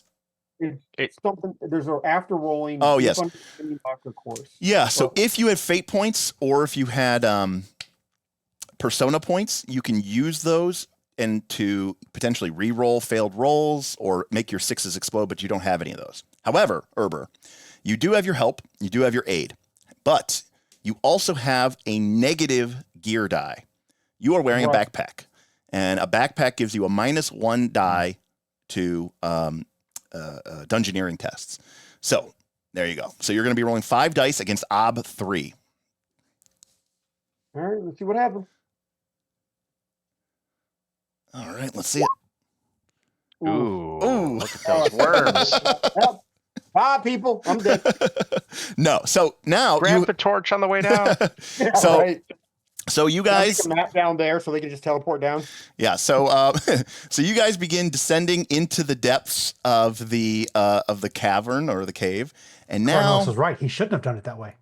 yes, that's absolutely right. Do I have something for this? Maybe. Oh, I do. Maybe, sort of. Okay. All right. So you guys are making your way down into the descent of the earth through this Ooh. ancient, earthen cave. The rope above is what your guys are clinging to and making your way down. And now at this point, this is more for your education and for mine, and for the people at home. I have two choices as a GM. I can grant, so Erber, couple things. Number one, you can go to your dungeoneering skill and mark a failure because you failed the roll. So on your character sheet, you can mark an F. Yeah, because you do need Fs in order to eventually make your dungeoneer better. Hopefully not 150 foot fall would be an F. You know, Now, what I can do as a GM is I can do two things. I can give Erber success and say that he failed, but I can grant him success. But what I would do then is also grant him a condition. And I would also grant a condition, a lesser condition, to anybody who helped him. Not aided him, helped him. So in that case, Erber would get a condition, and so would Sadak. Alternatively, I can twist. And twist is basically where I make a GM move for PBTA terms. I can change up the situation. I can go in a different direction. And I'm feeling saucy. So, Erber, you chose, and also I should note that this check is a turn. Oh, great. He left. He's like, well, sorry. I'm out of here. So yes, so making this check is a turn. So you guys begin proceeding down. Erber leading the way. It's a little bit of a tight fit. Your backpack is kind of catching on stones, and you're like, damn it, why am I carrying so much gear? But things are going well. And after Sadak arranges the stones, he makes his way down. He makes sure that they're wedged in properly. They're not going to go anywhere. You added some extra stones. The elf was right, and you rearranged them. So you start going down. Eventually, Tane and Amos start coming down as well. And it's at this point you realize your mistake. You did a great job selecting the rock, but a poor job selecting the rope. After the fifth person gets on the rope, you hear a horrifying snap, and the rope fibers explode, and the five of you tumble down the shaft. Now, luckily, it's a pretty bumpy ride, so instead of falling straight down, you guys bounce back and forth between the walls, grabbing and clawing at the various hills sides you can. You quickly make your way past the narrow landing and make your way all the way down to the bottom of the shaft. Oh, we got a torch back. Bouncing and beating your way back and forth. Luckily, it's been 3 turns. The torch has gone out. Dang it. Everybody make an OB 4 health check. Oh, good night. Now, the good news here, if there is such a thing, is when the GM makes everybody make a test at once, like in this situation, it's not 5 turns. It's just 1 turn. But But we can't help each other. no, you're falling through the air, and in this case, there's no helping each other. So each of you is going to make an independent OB 4 health test, and this represents how well you guys, don't get beat down to death. Okay, Erber fails. Karanalas fails. Amos fails. So, by the way, mark failures on your health roll as well. Remember, this is going to eventually make your health higher. Can we use our traits and stuff on this too? You can. I would like to. Now, is this a reach to say hidden depths to find as we fall down to try and steady my resolve and try and grab onto some ledge to hold myself more, well, you to find are better to pat it down. You are headed towards hidden depths. So yes. Everybody else is, panicking and freaking out, but you kind of keep your head in calm. So yeah, you can add that bonus if you want. But remember, you need to get 4 successes, Ryan. So adding a skill there might be kind of rough. Oh, right. So far, everyone has failed, including Erber, who has health 6. Wait, I don't even think I can. You're right. Okay, then I'm just gonna take this one on the chin. Okay. So failures. And this is again another place where I probably could have used my trait against That's myself. a good roll. Thoughtful. I don't know why the obstacle was 1, but you just. It should have been OB 4. Sadak does. Sadak, so here, no. You guys are tumbling down, but at a certain point, there's so many bodies, it becomes like a fluidic thing, and the halfling just floats to the top, of the density, and so boom, everybody lands, and so he just lands on a nice pile of people. All right, couple of things happen. One, you all hit the bottom, as that is a turn as well, because everybody just had to make a turn. So a couple things happen. The grind happens, but first you all land. Now the check was, do you survive the fall? Mhm. So you all failed that. So I have a choice, -1. which is I can twist or I can give you a success with a condition. So I'm going to give you success with a condition. So you didn't die. You did survive the fall, but everybody who failed becomes injured. Mark. Oh, Jesus. That means we can die. Yes. So you all land and you are just beaten up, battered, bruised. Oh, I'm sorry. I'm sorry. Not injured. I'm sorry. Not injured. Exhausted. Oh, thank you. Okay. Yes. That's Um, I was like, this is going to be a short session. right. I've been exhausted. I've been exhausted. You're beaten up, you're bruised, you're battered, but nothing's broken, right? But you are pretty beat up and battered. Sadok, you do not, because you're things. However, when you gain a condition for the first time, you lose fresh. So make sure you uncheck that's right. success. Oh, it Then- doesn't do that automatically. Okay. Right. But then as you land, everybody, that's the grind. So everybody becomes hungry and thirsty. Gotcha. And you're in pitch darkness. So hold on. Because it is completely black. There is no light. Well, we should have landed on a torch here. Let's No, grab that and light But it. it's empty. It's burned out Wow. because it's been 4 turns. You guys dropped that a long time ago. All right, so you guys literally land in darkness, and you guys are just hanging around at the bottom of this. You don't know what is going on in chamber. Luckily, we can riddle. Yes, the only that's right. Now I have something. Let's work on that riddle. The stone is now like sky. It is above us. Oh, it's true. Amos, you said something? Yes. We are plunged in darkness at the bottom of this shaft. I reach to my chest and pull out my amulet and And explode. reach out in supplication to the burning Lord. Ah. And as I am touched by the gods, so shall I touch them, even though it may burn. And I'm going to attempt to supplication to the burning Lord. Okay. You are reaching out to do an invocation. You have the relic. What is the time on this? It is a 0 because I have the relics. Okay, so it doesn't even take a turn, which is really good because you're about to find out why. This light's about to come on.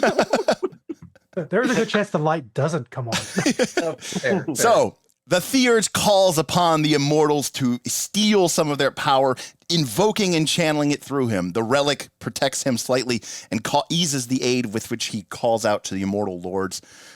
Flame begins to flicker and gather in his palm. Mr. Boothby, go ahead and make, I believe, a theologian check. I Theologian? think it's ritualist, Or is it ritualist? I think. You would know better than me. Let's see. Invocations. Anybody seen the movie Pitch Black? Oh, yes. This is probably that scene where the Now, flame I goes up. have seen that movie.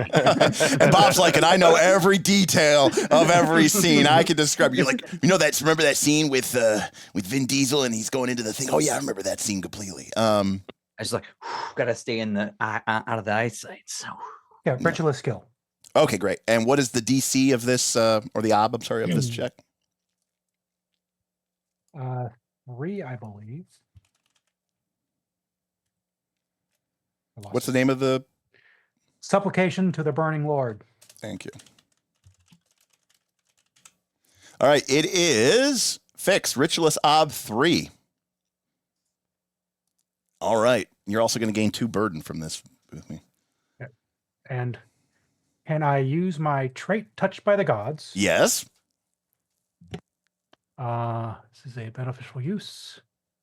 Yes. Still only 4 dice because I was hoping to be fresh when I did this. Yes. All right. I don't think I have anything else that I can do to boost that. Right? Correct. And if someone helps you, then it doesn't take 0 turn anymore. All right, Boothby. okay. Okay. Well, you succeed. All right. Now. So Dennis, yeah, what does that look like? So I call the flame to my hand, and I rub my hand across my shield, and my shield is aglow with flame, lighting my might in people bright 3. Yep. Bright, and then an equal number in dim. Right.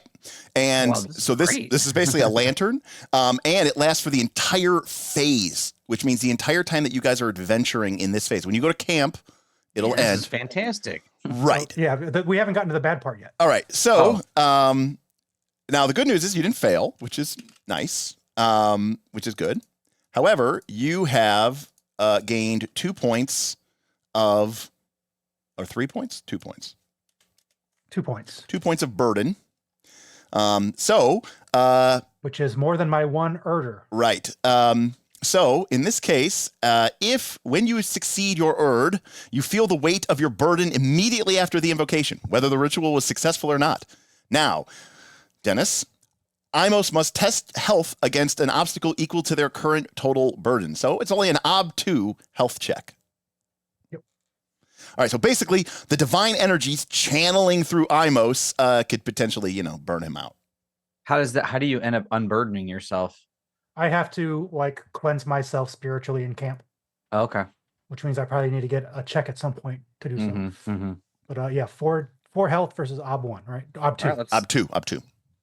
He also begins shaking somewhat because of the stigmata. Okay, another good success. Okay, All so right. all things considered, Dennis, this is about as good as it could have been. Yeah. And as a result, a magical flame appears.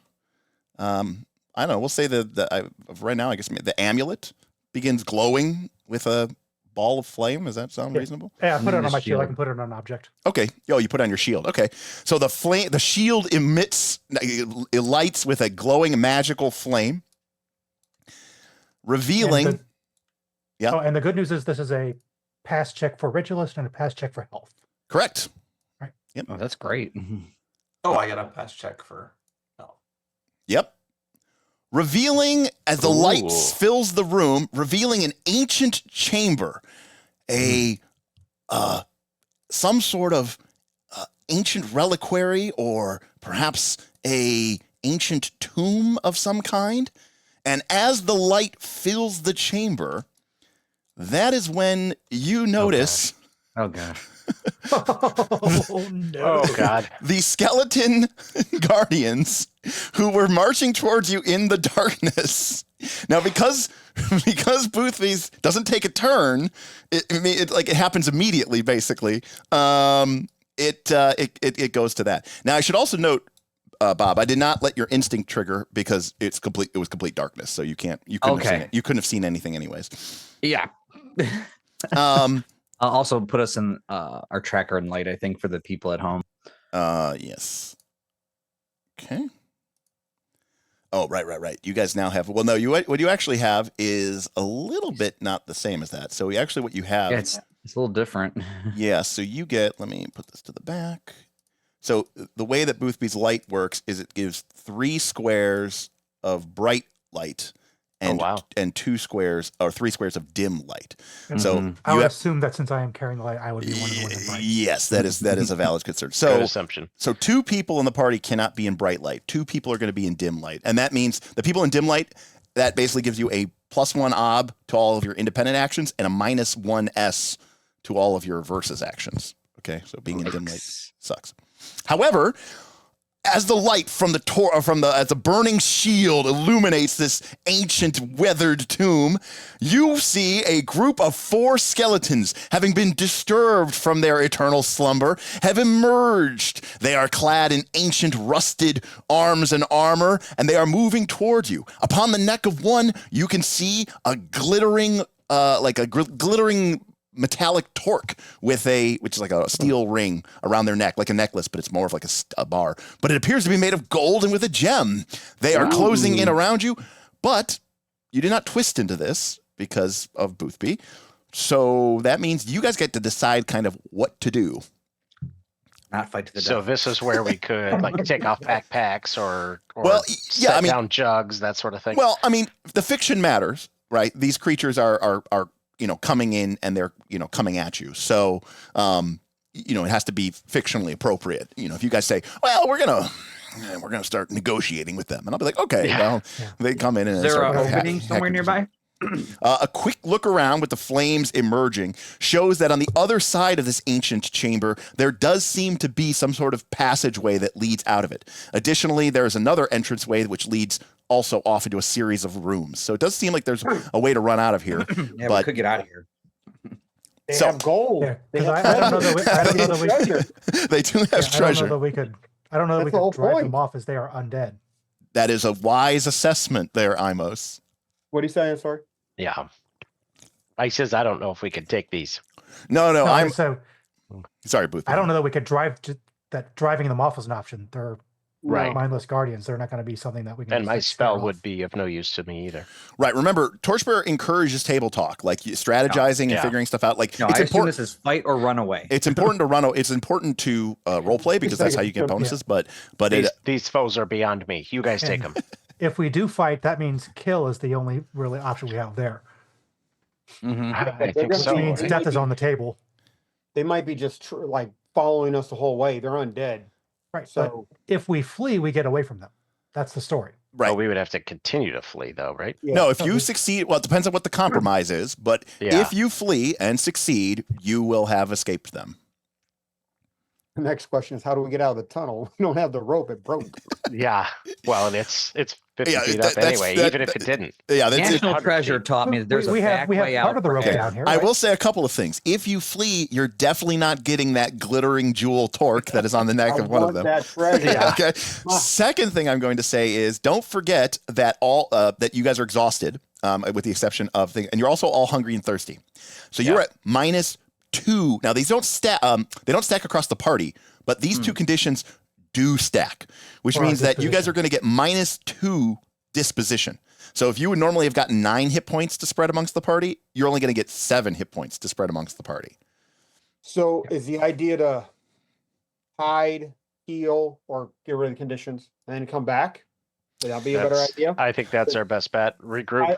I also, as a dwarf or an outcast, I get a +1 camping Right. event in dungeons. And Yeah, can we camp in the dungeon, Derek? Absolutely. But right now you Okay. can't camp at all because no one has No. a check. Right. We're just making Right. trying to No, I figure out- understand that. I just wanted to.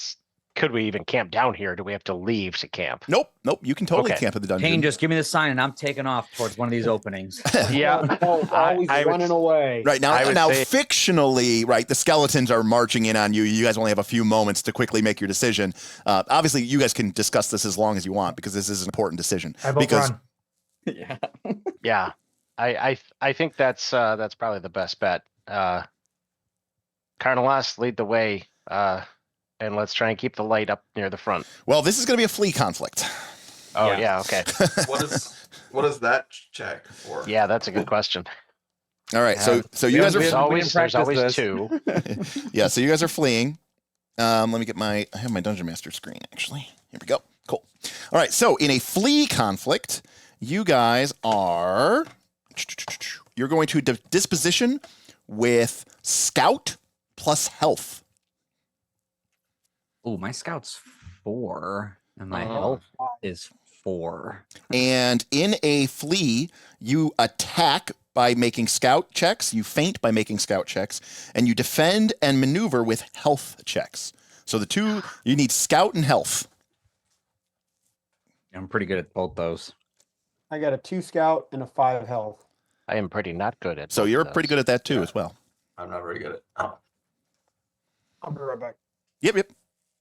So now you have to This decide. All right, so you guys are fleeing. So you guys prepare to run away. You're going to try to flee is a combination of physically getting away from them, but also like losing them, right? So that's where Yes. like the kind of different Right. things. So remember, even though it's still called attack and maneuver and defend, you have to think about it in terms of what that means from disposition. Attack is lowering their disposition, so it means that that represents you getting away.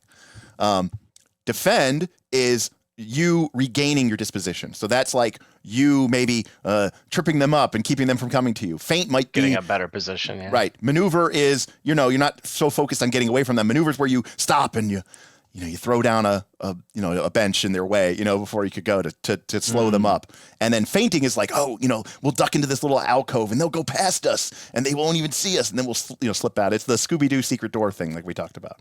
Okay. So everything is still attack, defend, maneuver, feint, and all the same rules apply, right? Attack beats feint beats defend, right? Defend blocks attack. And then maneuver kind of interacts on its own little axes. So all those things are still true. My little chart. Yes. That's what I have up right now. I'm trying to figure this out. Right.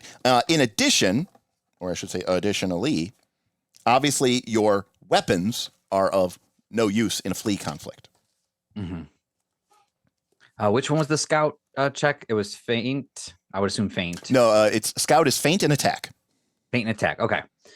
All right. Well, and we have to do the card thing again for this. Mm-hmm. So we have to pick our conflict leader. Okay. Who is the person that has the best scout and health? Right. I have 4/4.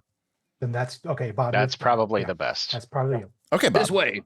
So Bob, but we're gonna have the bags gonna slow us down. We're gonna minus. Oh, it's success gonna. because of the bag. There's a lot of rough. and then the conditions. So the good news is the backpacks are -1 S to fighter and dungeoneer checks. You're not making fighter and you're not making dungeoneer, so they don't actually That's affect great. Yeah. However, But we are hungry, thirsty. hungry and thirsty gives you -1 S. Exhausted gives you -1 S. So it's Additionally, Karanalas, while you are under the effect of exhaustion, you can't even use your instinct for free. So, oh yeah. So there you go. All right. That, So, Bob, you are going to go ahead and make a disposition roll. So you're going to go ahead and click on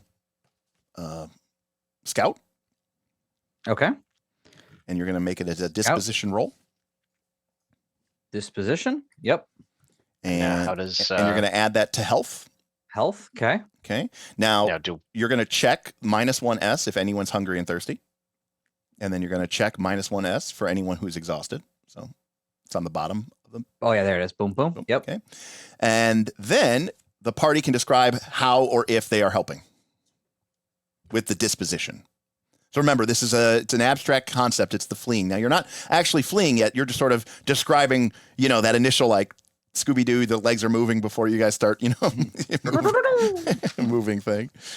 So Scout can be helped with Pathfinder, Hunter, or Scout. I see a couple entrances. Does anyone know? I feel a good feeling for one of these. There's another one over there. Just pick one before we die. I start looking for areas to kind of break line of sight. So Okay. maybe some of the pillars or whatnot. I scout for anywhere that we might be able to hide behind.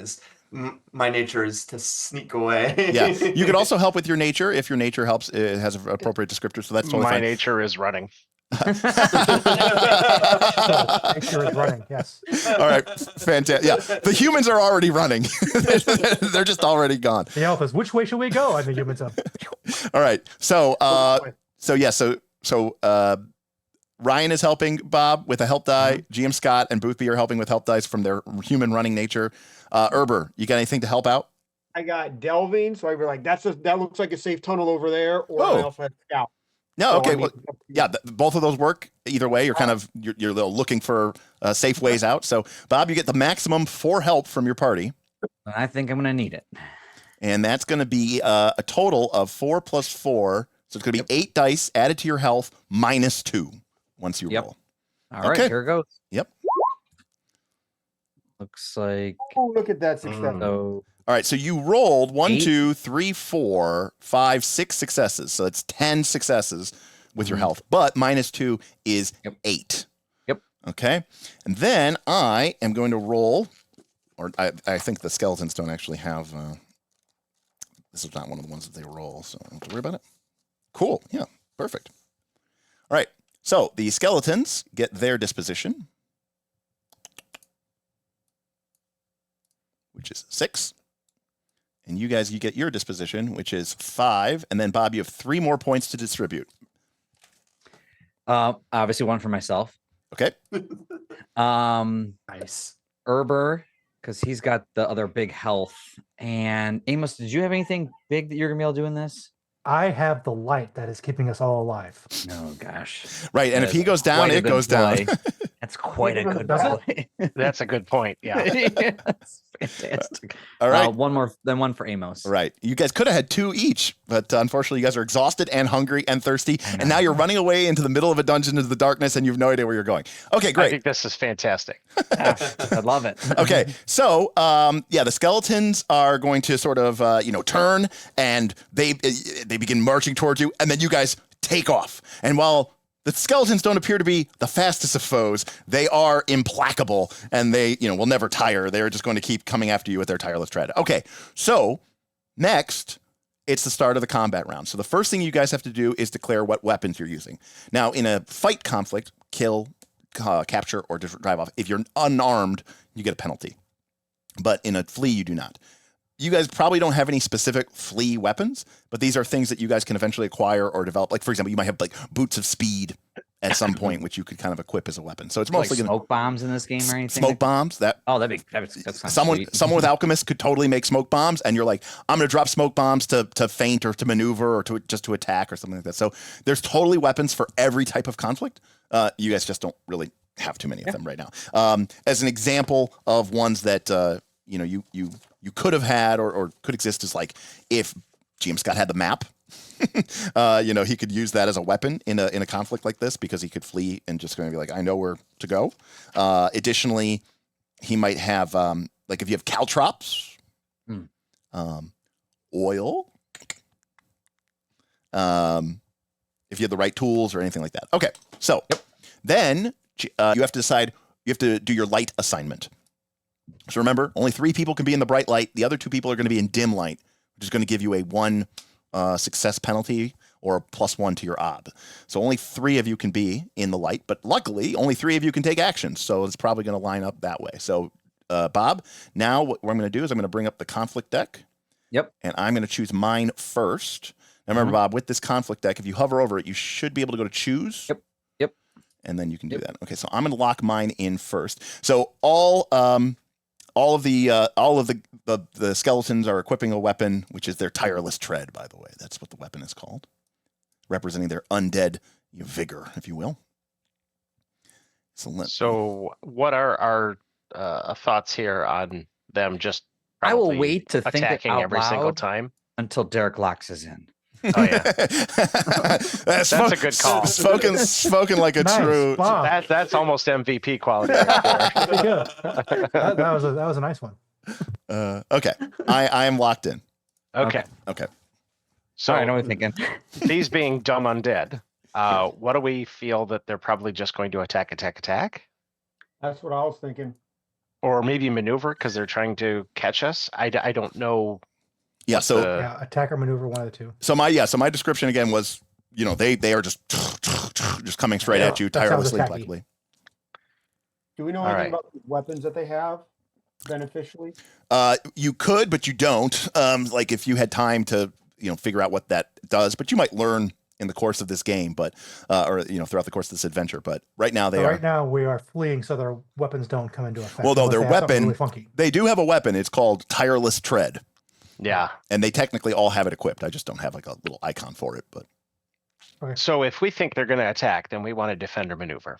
If we want a versus check, but if Mhm. we want independent, then we want to attack back. Right. Remember Even though though, it's not attacking technically. right. The only thing to remember is that if you you defend or you maneuver, that doesn't reduce their disposition at all. Correct. So we're not making Right. progress. We're Mhm. And we Correct. need to make progress. Right. It's almost like you're running them in circles, but you're not actually getting away from them, Well, so- wait, if they attack Yep. and we defend, Yep. it's a versus. It is. So if we have a higher number, don't we damage them back or Nope. no? Nope. That's only like a feint or No, a, we would get disposition back if we had lost some. Yes. Defend. Okay. If you get higher on a Gotcha. defend, you heal people who would disposition. The only 2 things that do damage are attack and feint. feint. But Yeah. if we faint, And if they would just get and they attack. It's just like they get free. correct, if you think they're attacking, if you put a feint in, you get caught out of position, and you don't even get to take your action. You don't make any roll, and then they make a free attack, basically. Yeah. So perhaps we maneuver to really get us a really strong attack, so that because that's the only really way we're gonna. If they're just gonna keep running at us, we gotta maneuver around the area so that we can really get a good head our way out. Yeah, I think so. Are you thinking maneuver? No, we have to attack at some point, right? Yeah, that's what I'm saying. Like, it doesn't really do anything. So maneuver attack. benefits the next action. Correct. So maneuver, attack, stealth. maneuver, attack, maneuver, attack, something like that cadence. Well, Okay. what about having defend at the end just to make sure we have the ability Maneuver, attack, to keep- defend. Yeah, that would make sense. See where we're at. Maneuver's a health Lunch. check. Right. Maneuver and defend are health, and then attack and feint are scout. Yep. Now, a couple of things. We talked about this. If you do not all of you have health, so that's not an issue. But if your nature makes sense, you can use your nature. That's true. If you're acting within your nature. Additionally, even if your nature doesn't make any sense, if you don't have that skill, you can use your nature. But if you're acting outside of your nature, you could potentially start to lose your nature. There you go, Bob. There So you go. That's this what is you want to do. this is my way of saying the humans are really good at running away. Yes, we are. Yeah, except for my nature's hiding, and that seems like we're going in the Well, same. that's also actually that's actually good. you have hiding, sneaking, running as your guys' natures. Yeah. So we act against our nature, Yeah. and they act in their nature. Right. Now, what's important? Well, no, because you guys were trying to run away. You guys were trying to hide. Run away. True. Oh, fair enough. Now, I would say this. I would say that like hiding or sneaking probably isn't an attack action, right? Which is like just trying to like literally get away. But like maneuver, a feint, trying to, I'm going to duck behind this statue as they go past, they don't, and then I'm going to jump out. That's when, you get the jump scare in the movie. But additionally, remember though, if you have the skill, so if you have scout, you have to use scout. You can't use your nature. Mm-hmm. I thought it was only if it was high. No, it's in any case. Oh, in any case. Yeah, your skill Your training gets in the way. Your training gets in the way, is what they say. Yes. Amos Boothby, what is decent for you in terms of scout or health? It'll be health. So defend or maneuver is good for you. What are you thinking more? I definitely like maneuver attack, but then I don't know what the third one for sure should be. If you guys are thinking, well, defend to try to regain. Defend is risky because if they feint, you get screwed. But if you think they attack, defend not only cancels out the attack, but also could potentially restore you for some of your disposition. I think we're good. Okay, so I think I'm gonna go with maneuver, attack, defend. Perfect, and it's gonna be Erber and then Karamelos and then Imos. We're not going to come up with a better plan if we talk about it more. Okay, nope. Because Erber's got the health, I have the scout roll, and all right. Hey, so far we're doing good. All right, so the skeletons come at you with unnatural, undead determination. They quickly move forward, nothing breaking their stride. They've been waiting centuries for someone to disturb it. They're burning pinpoints of red light illuminate the air as you guys begin, running off. However, before you guys go and run off and start making booking, because remember, you're not making any progress here. So what does a maneuver look like? Erber, please subscribe. And remember, it's going to be a health check. I am doing the juking. Going, this way, and they're undead, so right. They're just sort of homing serpentine. Like, hey, and scoot over here real fast, and then I run around a circle and like this pillar, and they just keep chasing me. Yeah. Hopefully distracting them while I'm This running is around the pillar Scooby-Doo. while everybody else is trying to run away. I am totally fine with the Scooby-Doo. Yes, exactly. So it's one of those situations where you're just running and they're following and you're like, go, go, go, and they run away. Perfect. Okay, so Erber, you're going to go ahead and make a health check on your roll. Versus, right? What's that? Yes, Versus? it's going to be a versus. What's the I'm looking it up. So we got 3 guys helping. So it's going to be versus 6 dice. Holy. Oof. But we can help as well, right? Oh, absolutely. And because it's health, everybody can help. Yeah, I think Yes, please. I'm going to help. They all Now, help by running every which way around. Yes. Yeah, scatter. yeah, yes, Like cockroaches. yes, like literally. Benny Well, Hill, actually, it's something that Benny Hill skit. the light came on, but you're the cockroaches, right? Like, excellent. All right, so Erber, go ahead and add 4 dice of helping.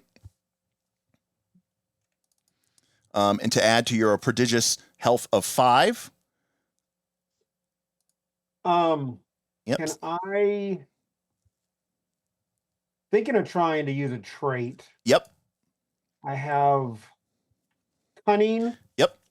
Plotting traps. Could that mean more of like a like, you know, like, I don't know if you watch basketball, but like they'll run one direction to have the teammates run into each other, kind of thing. Like a pick.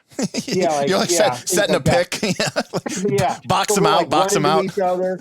Bob and weave us. That is the one I was thinking about, cunning, because the born of earth and stone, and that's me standing there taking a punch. To the I face. think so too. Yeah, yeah. Cunning sounds good. Yeah, I mean, you're maneuvering, right? You're trying to set up a plan to get you in a situation where they're going to be disadvantaged and you're going to be advantaged. So do I check the beneficial use? You check you check one of the beneficial uses, and then you add to check +1. So you're rolling 10 dice against 6. And one of the checks too. What's that? The trait, do I add in? No, check the check is if you use it against yourself to earn Okay. checks. Got it. All right, here we go, gentlemen. Let's see what happens. Come on. I don't see a lot of God, high it's a dice. lot in of there. Oh, that's good. All right. Well, the good Wow. the good news is that they didn't just completely annihilate you. Oh my So God. you guys got 1 margin of success on maneuver, and when you get only 1 margin of success on maneuver, the only thing that you can quote unquote spend that on is to give you guys a an advantage on your next trek. Now, Erber, that is another successful use of health, so you can mark that. Now, remember, you can technically mark it at the end, but in a conflict, you can only mark a skill once or an ability once. So even if you made 3 health checks, you only get to mark health once. But if you made a health check and a scout check, and then you could potentially make 2 or 3 checks. But you can only get 1 check per turn, basically, is the way of describing it. Question. Yeah. Is it the margin of success one is impede, right? Yeah, that's the -1 die to their next thing. Yeah. Yeah, that's what I meant. All right. I thought I had those things out here somewhere. I guess not. Where did I put my dice? Not my dice, my cards. Oh, here they are. Perfect. Okay. Yeah. You are impeding, so they're going to get -1 die to their next action. Okay. So Erber's little gambit works, and luckily, the skeleton's ferocious speed and tireless tread are no match for the dwarf's endurance and cunning, and he is able to lead the guardians out of position to the other side of the room before you all begin making a beeline and booking it off into the depths of this dungeon. And indeed, the depths of this dungeon, it is. Endless twisting passages, rooms upon rooms. And because this is Torchbearer, and it's because it's kind of a point crawl system, a lot of these areas are sort of represented by like one room or one area. It might be called like the endless hallway. And it's sort of a generic area that represents, on a normal map of Dungeons and Dragons, it'd be that, 40 rooms that are mostly all empty and full of different T sections and maze hallways, maze hallways and all this other stuff. All right. So they are attacking and you are attacking. So this is a straight up, you're running, they're giving chase. So this is independent Ob-Zero versus Ob-Zero. Okay? So they get a penalty to their dice. They're impeded. So I'm going to roll their attack. Okay. And then So I roll. 19. I don't roll. it just never adds mind. it. Yeah. Yeah. So I got a Jeez. 5, a 6, and a 5. So I'm going to do 3 points of damage to you guys. Holy shit! Oh, Okay. someone's going down. All right, Bob. I distribute that. No. Or You go ahead and make your this- attack first. Not yet. This is the same. So this is independent. Yep. Ob-Zero. Yep. With Scout. Yep. Okay. And your party can help you. Okay. You can use Which one traits. looks- You can use which traits one looks for weak? or against yourself.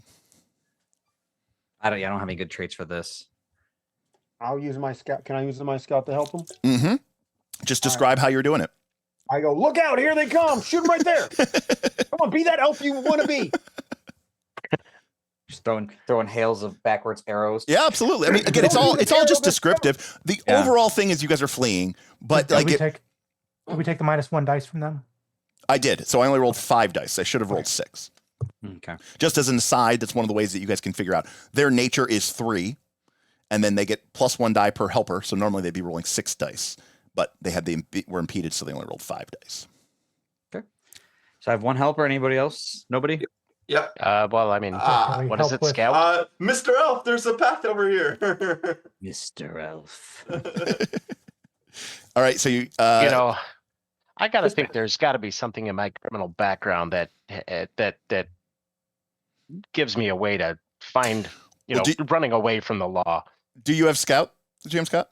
I do not have Scout. But you do have a running nature, so you can help with your nature. Oh, yeah, I'll do that. That will also help with my running nature. Yeah, there you go. All right, Oh, so perfect. So everybody in the 4 party is helping you, yes. So you guys can right. just book. I mean, this is an attack. So this is just you guys trying to get as much distance as you can. Yep. Here we go. So 8 dice against OB 0. You could, if you roll well enough here, take them out. 4. Like garbage. But this is Bob. You rolled exactly even, Bob. What do you mean? Garbage. Garbage. Not good enough in my mind. Hey, at least we got a couple of them got lost. Yes. Okay, so I took 4 points of damage. Now remember, this is an abstract concept. It's a flea concept. No one's actually taking damage. It just means Two of them are two lost of them somewhere. are lost somewhere. They got confused in the thing, and now you only see 2 of them. Where'd the other 2 go? I don't know. They're back there somewhere, but we lost them. But there's still 2 left. There's still 2 on my tail, right? It's that kind of situation. However, you guys took 3 points of damage. Now, Karanelos, you have to take the first 2. Fuck. That means you got lost too. Right, Karanelos, you lose him. He disappears down a side passage, and you're not sure what happened to him. He's off scouting. He'll be fine. And then Karanelos, you have to distribute another point of damage, but you're in a good situation because you can put it to Imos or Erber, and they won't be taken. Erber, you can take the 1. Okay. Now, the All right. real question is, Yeah. the ones that are following us, is that one of the ones with the gold necklace? They're all. Oh yeah. There's only 4 of them. They're all following you. Yes. But if you succeed in fleeing, then you guys get away. Sorry, you didn't get it. All right, so that's our final thing, Amos. So Karanelos, they're catching up to Erber, right? They're right on his tail because remember he was the one who stayed back, right, to buy you guys time to maneuver. And then Karanelos is just like, go, go, go. And he just takes off down a hallway. The 2 of them peel off and follow after him. But then you guys lose sight of Karanelos. He went off into the distance by himself. Freaking coward elf. This is our chance. I am to a get bit him of a back here. loner. And the elf, right, exactly, GM Scott. So that brings up Imos, our final card, and it's attack. All right. Now, you guys won't be able to do any damage here, but attack versus defend is a versus. And more importantly, they're down 2 people. So now he only has +1 helper die. So I'm going to be rolling 4 dice. 3 dice base, +1 dice for helper, 4 dice. This is your defend, which is a health roll, plus any help that you guys can offer, plus any traits or gear. And because this is a versus test, it cancels out with their attack. And for each point that you beat their total by, you guys get 1 more hit point that you can restore to people. All right, Boothby, right. describe Unfortunately, what I can't help. describe what a defend is. The group is kind of split up. They're being chased through the dungeon. You guys have lost 2 of them, but 2 are still on your trail. Remember, this defend is more about like regrouping the group than getting away. Yeah. I think my defense is we find a door and we slam it shut, Okay. and I throw myself against the door to hold it. Yeah. Whilst everyone takes a breath. Yeah. Oh, perfect. I love it. That's a great scene. You're like, quick in here. And you turn around and you look and you're like, keep looking. I'll hold. And, he's holding against the door. Now, But yeah. I am touched by the gods, and these foul creatures cannot stand my presence. And I shall trust in my trait against myself to hold the door. Oh, I see. You're taking a check, and they're driven. They're pounding extra hard because they're like they can sense your divine touch, and they want to tear you to flesh. But I think I'm protected by the gods. Right. No, this is a great. It's touched does not mean Yeah, protected. touch does not mean protected. Okay. Type of touch. All right. Bad so touched by the yeah, gods. bad touch. So show me where the gods touched you. Now Karanalus cannot help you. He's not here. He's not part of the crew right now. Correct. So Sadok, Tane, and Erber, you guys can describe how you're helping. It is health, so everybody can basically help in any kind of real capacity because everybody has health. So it's really just about just holding the door. okay. Erber's going to help hold the door. What about you, Tane? The door. I assume that digging through my backpack to get my hammer and spikes is probably out of the question at this point. No, absolutely not. Okay, well, How I far will in do the that. backpack are they? No, they're in the middle. Yeah, so while they're holding the door, you're going to get your spikes out to try to hammer them in to block the door off. And then, Sadok, what are you doing? The door starts to buckle, so he'll get in with his group and down with the chip, and he'll push up against it. All right, so Boothby, you're going to make a health check against, it's a versus test against 4 dice. Oof. All right. And then you are going to be helped by 1, 2, 3 of your party members. So you're going to get 3 bonus helper dice. Okay. And then you are using your trait against me. However, alternatively, because this is a versus test, Boothby. Right. This was the question I was about to have. So you can give your opponent 2 bonus dice, and then you earn 2 checks. Yeah. Oh, hell yeah. No. We're not the MVP. Okay, great. You got to remember. You need I checks need to at least camp. a check to like try and unburden myself of the. We all need a check to camp. All right. So no, just Well, one person. to do anything at camp. Yeah. So Boothby, you're going to earn 2 checks, and then the versus, instead of 4 dice, Boothby, it's going to be 6 dice. All right. Got it. Is there anything else? No. All right, buddy. Let's see what that roll is. See what these gods do. I see Hey, a lot of Hey! Touch. Don't know who they are. That's an amazing. That's a great roll. All I right, saw a so lot of 6s. I yeah. hope they were on our side. yeah. So the good news here is not only did Dennis just earn 2 checks, Dennis also mark a pass for your health on your check, but you guys defend against their attack. Tane is able to hammer in some spikes, giving you guys time, all right, to leave because they can't get through the door. So you're like, oh, it'll hold. So you guys find another passageway. You guys start heading off. You've got 2 hit points that you can restore to Karanalus, or you can give 1 to Erber and then 1 to Karanalus. Yeah, 1 to Erber and 1 to Karanalus. Okay. 'Cause 1 to the guy that Oh, you see me pop ran out off. the door I that's would've in given this 2. room. I was like, oh, Yeah. you guys are here too? There was a second door in the room. And I'm holding off these skeletons just by sheer force of will, but it's actually just a really strong door. And the spikes. Yeah. All right, so now you guys are only down a single point of disposition. The conflict now goes into its second round. Now, 2 of the skeleton guardians are out, so there's only 2. So it's going to be this guy first, and then this guy, and then they're going to take 2. They're still going to take 3 actions, but because they have to split up like this way.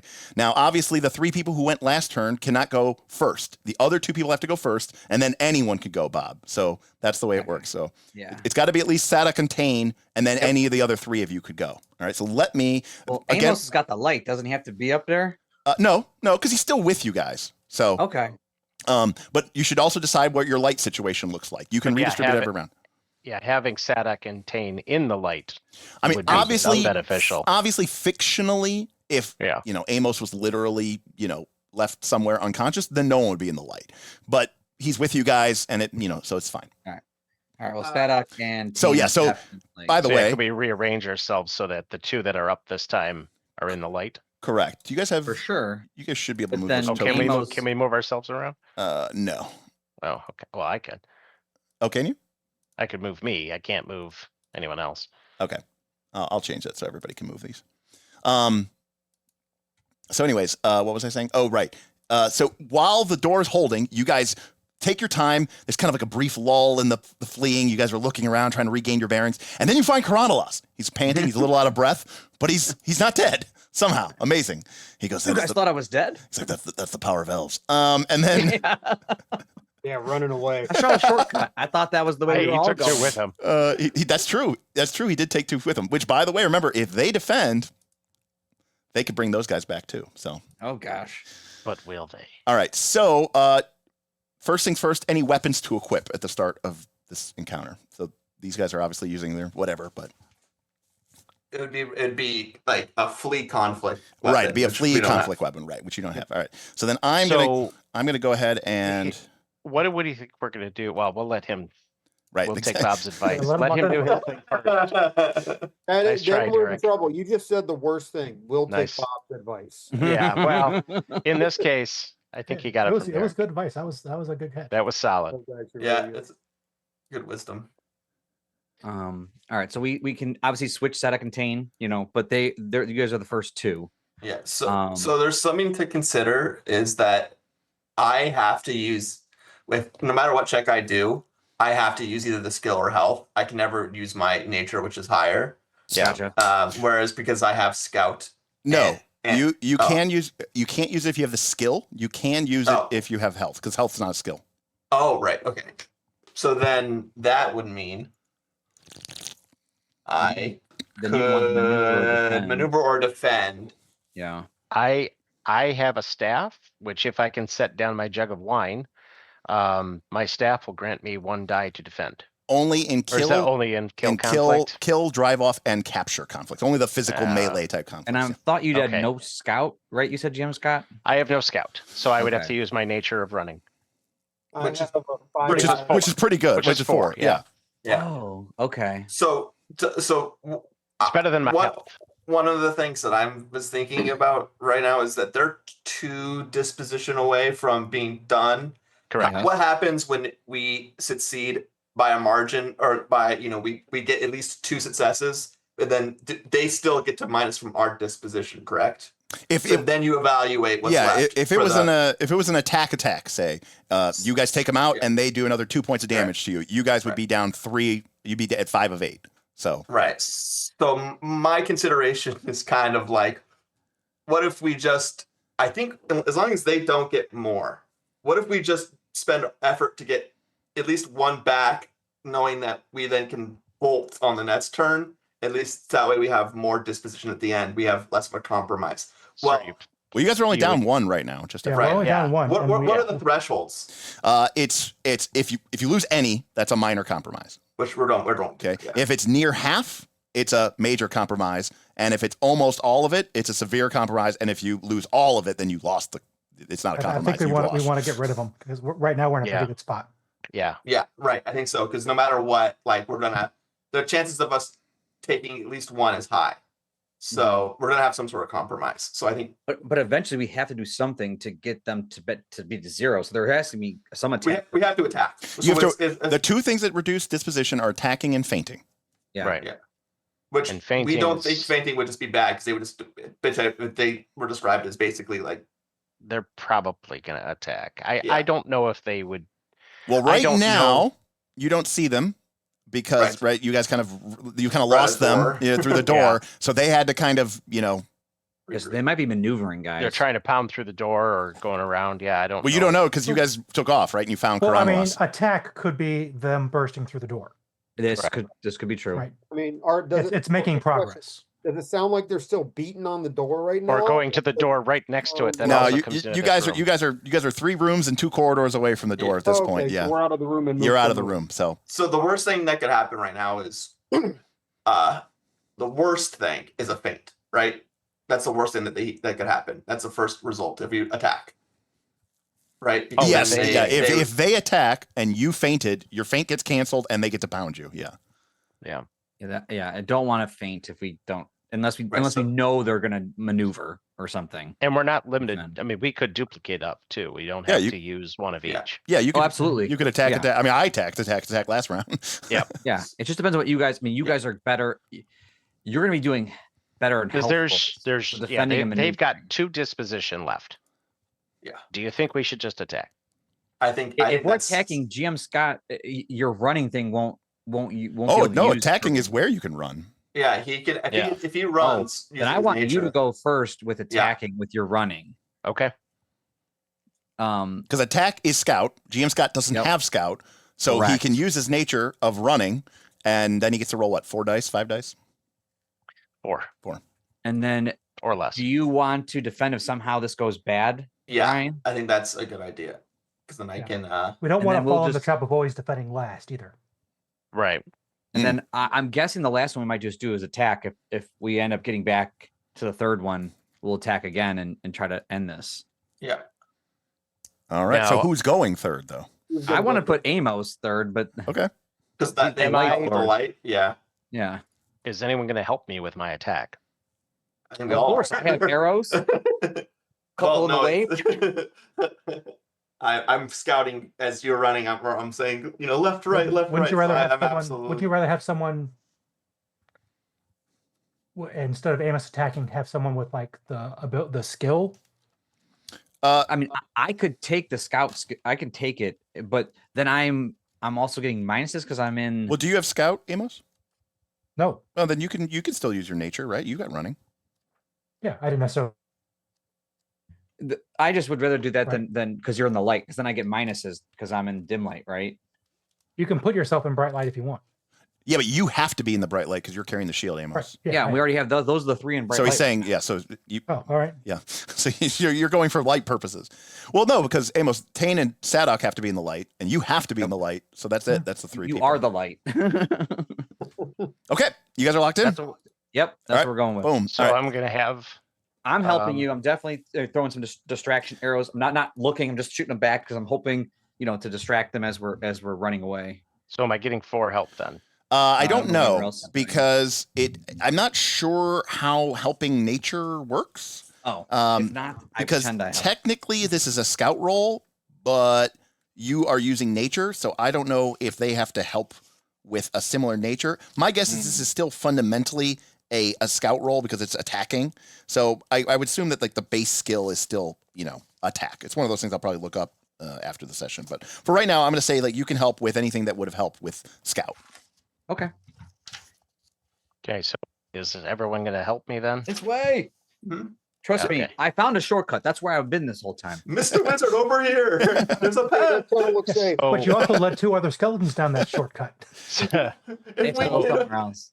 so here's the thing, Derek. Yeah.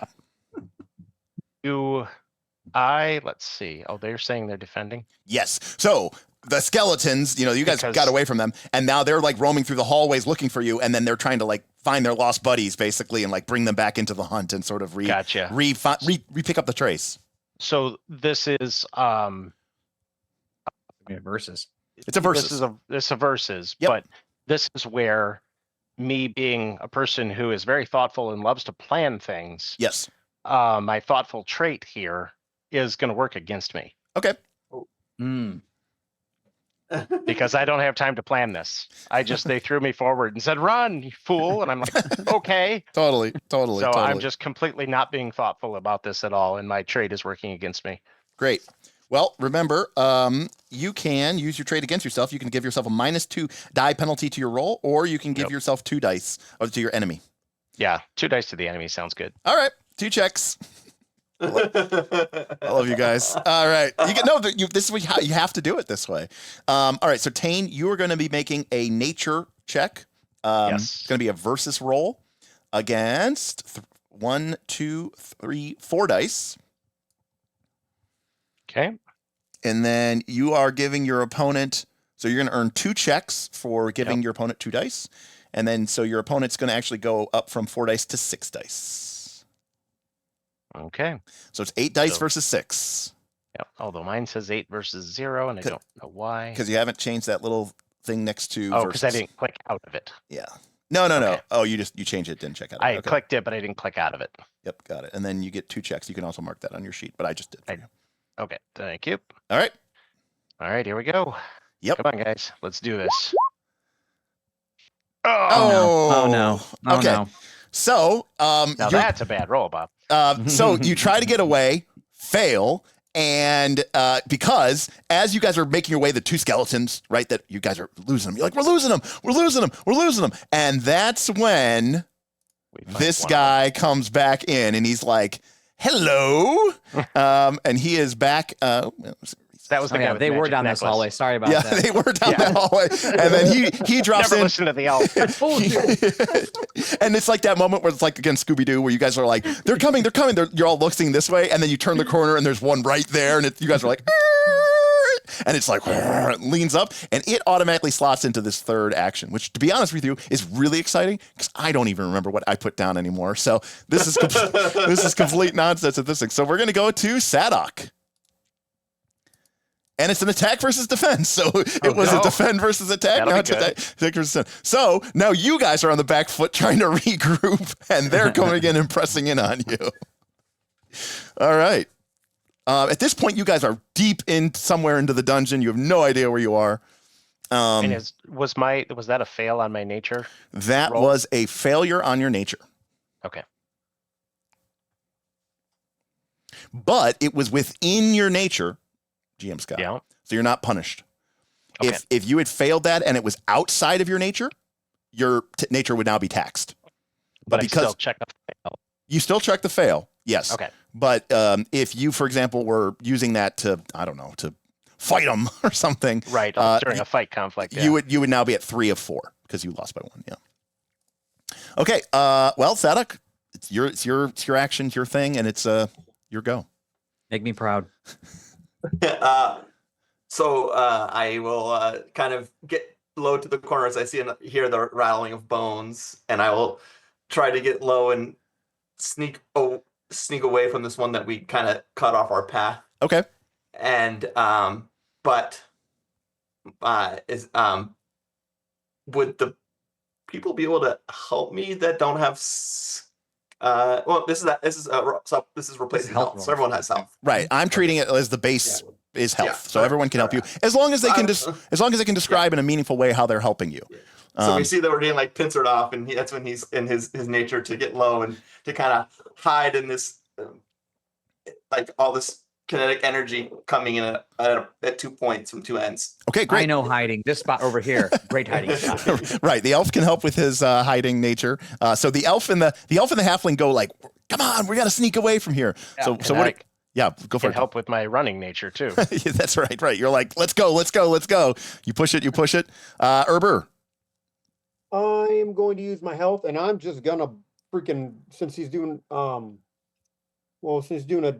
defend, I'm gonna run and grab him and help him move faster.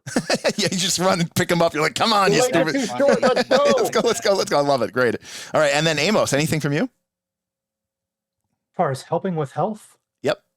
Um, Or your nature, because it's running. You can help with that. oh too. yeah, I mean running still. Yeah. Okay, great. All right, so you guys are keep running. It doesn't always have to be something clever, but it's always an opportunity. It's just a fun. What Remember, we're good the about. whole thing about Torchbearer is just an excuse to sort of come up with funny descriptions and gonna give good, cool things. And Sorry, I was too busy thinking about my turn. okay, that's fine. All Yeah. right, Sadok. So it's a versus Totally test. care about It's versus 5 dice because it's Say 3 5. 3 plus 2. 'Cause I'm looking for any sort of like clever way to get the to use the sneaking ways, as well as being basically football carried by the dwarf away. So my trait is going to work for me. Okay. I'm not Got it. So yeah, you get picked up. You're grabbing. You're like, this is fine. Left, right. You're just giving him commands and orders as he's running with you, and then you're going to add 4 dice of help here. Yeah. Reality is but yeah, I'm just trying to be clever and think of the best ways to make some distance. So plus 4. Okay, there we go. Yep. 10 So versus 10 dice versus 5. Okay. Wow. All right. Well, you guys get healed back entirely to full, so your little gambit succeeds. They don't gain anything on you, but you guys also don't. Get any further away from them, right? So there was that brief moment. The third one appeared. There was like this confusion. You guys were like, "Get back together." You guys regroup. You guys are all back together. You're all trying to get away, and now Amos is going to try to book and make it out before the end. And it's an attack versus an attack. So Come on, Amos. this is it. This is the final. This is probably the final rush. This is probably the final run. So Amos, Yeah. yeah, we're kind of we've regrouped. We're kind of cornered. yeah. Amos is leading the charge. Shield up, head down, bull rush straight through the front line, All right, perfect. I love it. Nice. heading for the end zone. All right, so For running. a sports ball reference. Yes. So you're using your nature because you don't have scout, right? Right. I do not have scout. So you can use your nature if you want. All right. And then So this is nature. we already know everybody can help. So Yep. you guys are You're just left. yeah. At this point, you guys are just rushing. You guys are just you're all back together. You're all at full disposition. You're just like, let's go. Sadok is still being carried by Erber. Apparently, you're riding the crossbow. I guess. I hooked him with the saw. I hooked him with one of Oh the. yeah. Underneath his belt. Underneath his belt. Flung him over my back. Yeah. You know you get the laborer for that. You're just carrying him. Yep, He's just running backwards, around on my back. like shouting out things. Okay. The halfling is basically back to back with Erber as the guys are running out.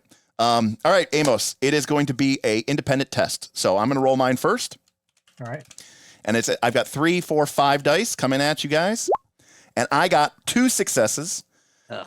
All right, so And I am- Amos, you're going to roll all your dice against independent 0. Independent 0, 5 dice.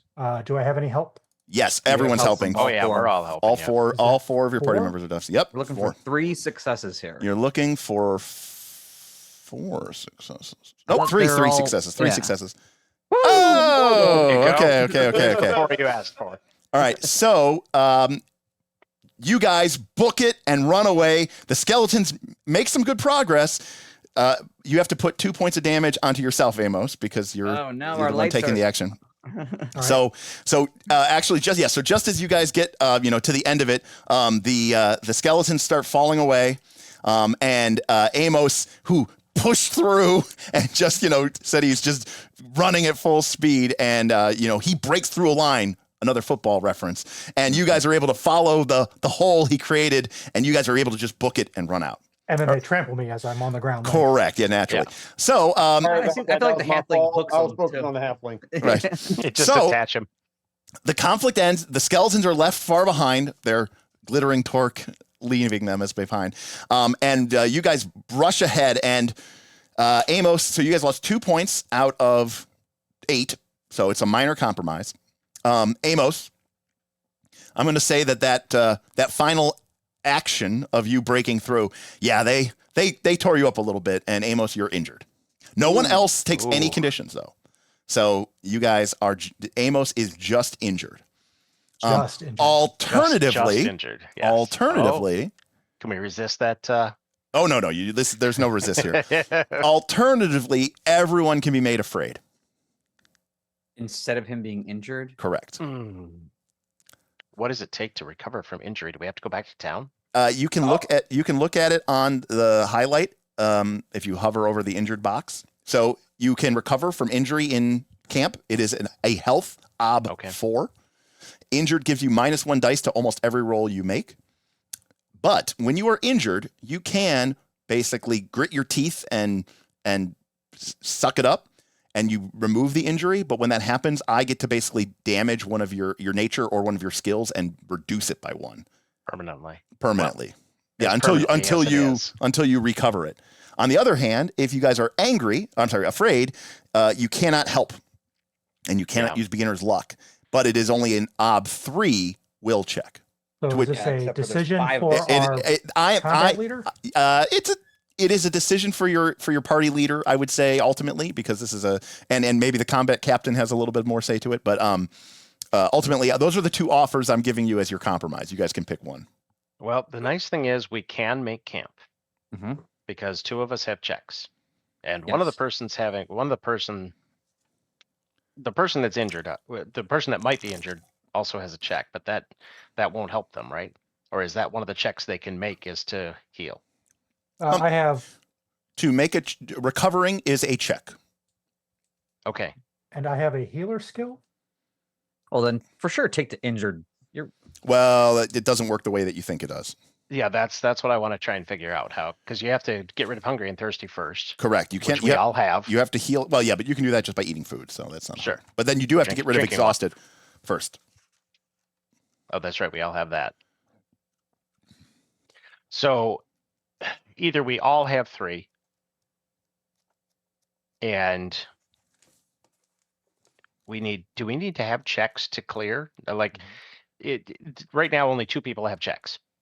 Correct. Right. So when we make camp. Yep. I know one of us has the instinct to make food. Yep. The other one has the instinct to update the map. Yep. What about healing hungry and thirsty? Is that an actual check that needs to be done? No, healing and hungry thirsty is something you can do even in the dungeon. You just need to eat Yeah, food. we just need to leave. Okay. Food. Yeah. So we could do that now. Yeah, I would not recommend it though if you're going to camp, because that is what Sadok does. Yeah, true. Okay. Because if everybody ate right now, you guys would have to subtract 5 rations Right. or 5 things of water and fine. But if we camp and his instinct triggers, he uses 1, And he can cook for the whole group. and we all lose hungry thirsty. Correct. Okay. Then to get rid of exhausted, It is an OB3 health check, but that takes a check. that takes a check. So And then it has to be done Dennis first, and I are right? the only 2 that can do that No, you can No. because no one else has checks. We can give a you check give to you somebody can give your else. checks to other people. And Oh. we can't take 2 checks. No, you could go Tane, Amos, Tane, Right, we Amos. have You to can't say. you can't take 2 in a row, but you can In a distribute row. your checks Okay. as much So as that you would want. still leave one of us that would be exhausted. Oh no, the dwarf didn't get exhausted. Ryan did. no, halfling. the halfling Or didn't. Ryan. Okay. So we could get rid of, Right, if you pass the test and if that's what you want to spend your checks on. but then you would still be injured, which is not good. Okay, Derek, I would rather take additional. What's that? Don't we have to heal them in In the order from left to right. The order. Yeah. Or top to bottom on your sheet. Yeah. Injured, the problem with injured is that opens that character up for having the possibility of death. Correct. He could assign that as a condition. But also remember, at will, you can get rid of injured. That's true. It just I Permanently- it just permanently damages your. less checks. it just All right. What do permanently- you think, Dennis? Do you want to just burn the will, or should we just all be afraid? I don't necessarily want to burn my will and risk a skill point at this point this early. Yeah, especially since you're dependent on will like I am. So No, All it's, right. it's not will. It could be will. It could be any of his skills. I He can. can lower. He I can choose. I which could. one he I wants. choose he which. chooses. I choose, not you. I choose. I get to. Okay. I get to that be would too mean. much fun. I get to be mean and fuck with you guys. Well, I mean, it would sort of be based off like, he ran, his nature is to run away, and he didn't run away. He ran right into Right him. into so him. It'd be a nature check. Well, Well- no. I wouldn't do that anyways. I mean, I would decide at the time. He could have that injury for sessions, and then when it really matters, he goes, "I'm going to grit my teeth and get rid of it." But in the meantime, he's taking penalties. In the meantime, he is taking penalties. That is correct. Yeah. I think we just are all afraid at this point. I think the opposite. I feel like that's more checks that have to happen. Why would we want more checks? That's more Because we things you have can't to get do. rid of injured. But it's we can- one. It's the. But that's he still takes afraid. So now we have +4 checks. I see what he's saying though. Oh, He's that's saying true, if yeah. One person takes one If- check, we all take extra checks. Yeah. Okay. I'm going Needs with less to- checks. We don't clear this up faster. I mean, we Yeah. can focus or help try to figure out how to get this injured. Yeah, it sucks, but Yeah. I think less that's checks. because it is fewer minuses if only one person takes it. Okay. Sorry, So Dennis. GM Scott throws me under the bus. I'm gonna cut your And I pinky get finger injured. off. Yeah, I'm gonna cut your pinky finger off. That's a deep cut to deep cut. That's for sure. Dragonbane. Deep cut. I brought with me some of my family's wine, so if we really want to, I can share this jug and we can try and lift our spirits together. Are we? Well, Are, we'll are do you? that Are at we camp. making At Yeah. camp. I think we should do camp. I think that's. Well, you guys have to decide what you're doing first. Is Amos taking the Yeah. injured? Okay, great. injured. Okay, great. Yes. Well, I do have to mark a turn here because that whole thing was one turn. So hold on a sec here. All right, turn. Okay, so Two every season. now, not to give you guys any sort of reasons to think. So hate me more, but number one, when you camp, so everyone's hungry and thirsty right now. Everyone's mostly everyone's exhausted, and then Amos is injured. Additionally, the camp the grind is at 1. You guys have taken 1 turn. If you guys take 3 more actions, you'll grind again. But when you camp, it resets the grind clock to 0. So we could do a check or two. you can do a check or 2. Now, Oh, I see what you're saying. Okay. and the reason, again, I'm trying to help you guys and feel that out. Is the other We wanna reason is earn more checks. you want to earn more checks. That's 1. Yep. Number 2, Number two, you may want to find a place to camp rather than just go, we sit down in the middle of the hallway. I'm not worried about it. And there are skills that you can use in order to try to help you guys find a new hallway.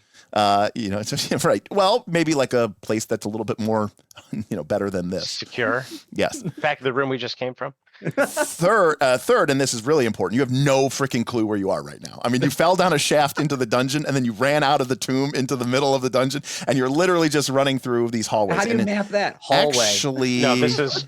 Didn't you call it the endless hallway? Actually, let me bring up. I actually need to bring up my map because actually, I might have put you guys in the wrong spot. Because we have treasure room or whatever we're calling that skeleton room. I'm calling it bottom of the well. Oh, Bottom of the well. Excellent. Yeah. We don't know where we're at, or what do we see around us? Or GM Scott's map making. We abilities. won't know where we're at until I make the map, but well, fair. We have to make a note of it. Yep. Oh, great. Oh, that's much better. Spider hallway. All right, so you guys are in the web-filled passages. Okay. Yummy. All right. So, after finally getting your bearing, you find yourself now deep into the middle of the dungeon somewhere. Tal Amroth is indeed has earned its reputation as an endless labyrinth. The hallways, there's numerous chambers, some of which are empty. Others lead to intersections and hallways. A person could spend days here. However, as you ran, it became apparent to you that you have entered some sort of area that was a little bit different than the rest. The stonework, mostly the same, but there seems to be a lot more bones here and a lot of webs. Well, I have to kind of look around. That's true. Bob, your instinct triggers. Yes. You finally get a new area. You're in a new area. Bob, go ahead and make a scout check. Okay. My nature is to sneak, so I sneak around with him. Yep. So he can help you with this. Okay. Well, this is an instinct. Oh, actually, Bob, sorry. If you do that, it takes a turn. Oh, If you do it, If you Because help, you're it takes exhausted. a turn, No, right? it's because you're Oh. exhausted. shoot. Now you can Well. still use your instinct, and if I do. it helps the party, it Yeah. will count as you using your instinct, but it will take a turn on this grind clock. I am going to use my instinct. Okay. Now it's OB 0. I haven't told you what the opposite. Oh, was okay. yet. so that's why I was like, oh, something right. weird here. Yeah. So because if there was nothing to do, I wouldn't make you roll the die. Like I if go there to was this by myself because if I'm there a was- loner. if there was nothing to find. So If so that's the case, then. For What's sure, I that? don't need your help. But this does not happen instinctively. So there are some moments to do things that would not require a check, like maybe can I light a torch? That's To true. give This us does more- take a turn. This is not an instinct. You could totally light a torch if you want. Right. So, Sadok, you're lighting a torch. Yep. So I want to decrease my unit, but I need one for my hand. Right. So, actually, increase the unit, Okay. and then click on your torch, and then Light it? click light torch, and that should Gotcha. decrease it Oh, and give sweet. you one. Very cool. And then, so this is a new thing that I've added. So these little areas here are going to be for clocks that you guys have. So when you guys eventually cast spells or have things, so you can see in Sadok's, there's a 2 clock. All right. And it's a torch clock. Looks like a shield. Yeah, it's supposed to be. It was really supposed to be look like a burning wheel, because I wanted to have Oh, but it's basically it's a stylized clock. But it's a 2 clock, and then when I hit my turn macro, it'll just Oh, upper automatically. lower. Okay. Yeah, it's an upper lower nice. thing, and then like the candle clock, for example, looks like that because it's candles last 4 turns. 4. mhm. Okay, but in addition to that, we've got some more light. If I can find it.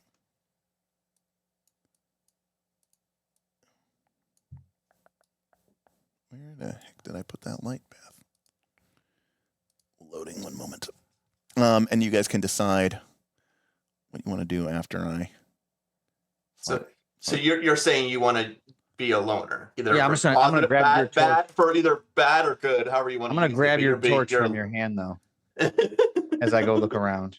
Because if not, I'd be in dim light. Okay. More than happy to help. Yes, Mr. Elf. I actually follow him and I tap him on the shoulder and go, you know, I grew up in places like this. You grew up on top. Ain't good job. It is not a good idea to be here by yourself. So I'm gonna help him. These are elven ruins, though. Unwanted help.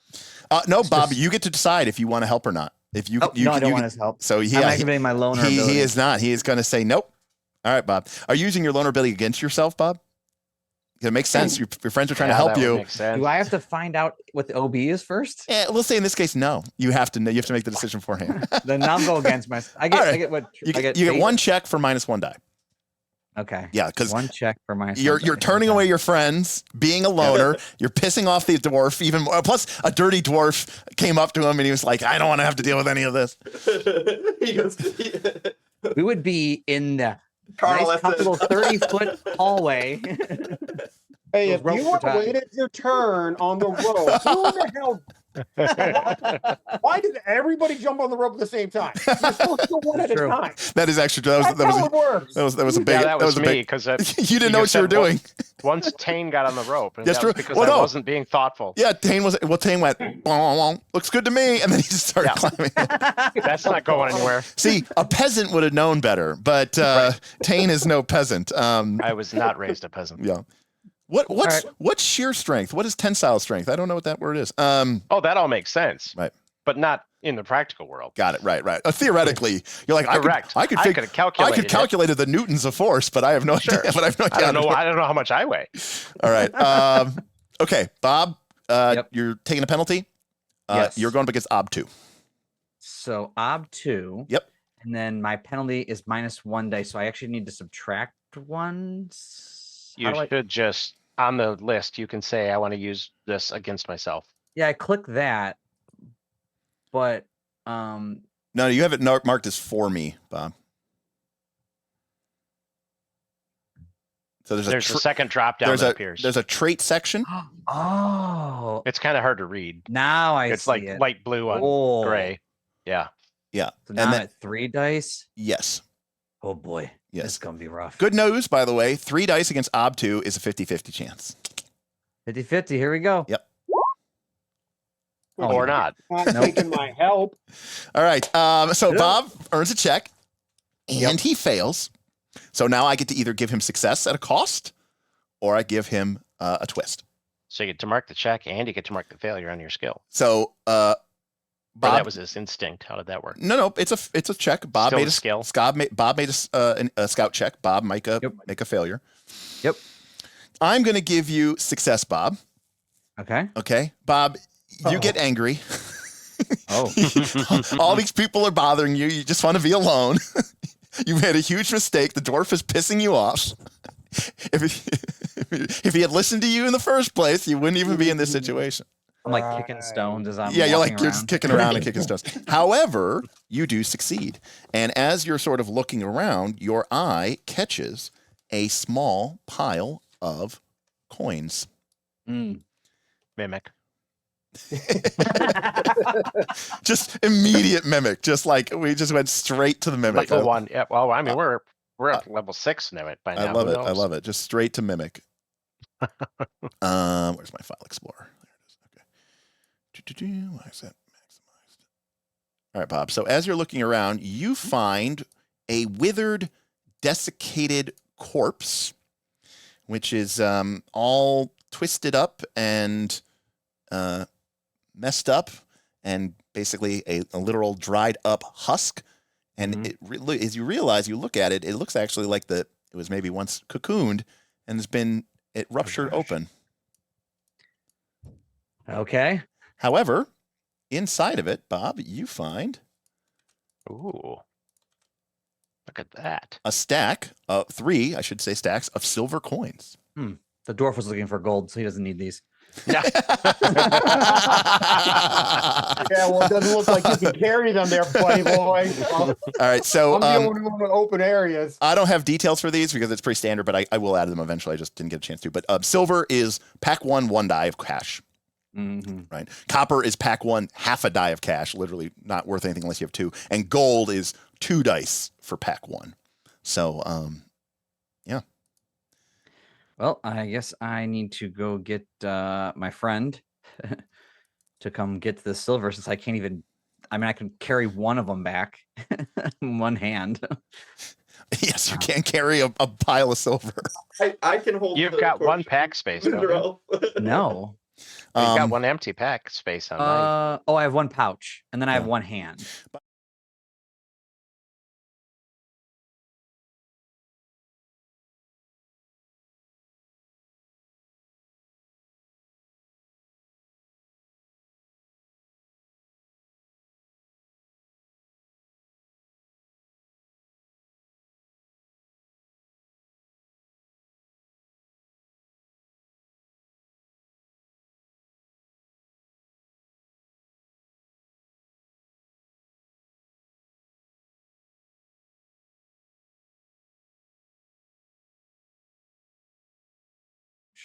Yeah, I gotta update the permissions. And also. then I'll grab one and bring it back and tell the dwarf that there's some riches over there. Okay. All right. And here's something we can talk about while the elf is gone. I mean, we can share it with the elf when he comes back, but time-wise, this is what we're doing. By the way, so Bob's check is a turn. Oh, yeah. Because it's an initiative. Right. So during that turn. Yeah, well, Bob's scouting.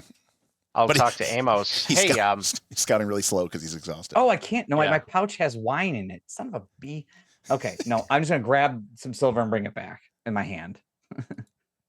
I'll ask Amos if the holy water that you have with you would be useful against those skeletons, maybe, and we could try and take them out on our terms, not theirs. If we were trying to attack or feint them in a kill or capture or drive off.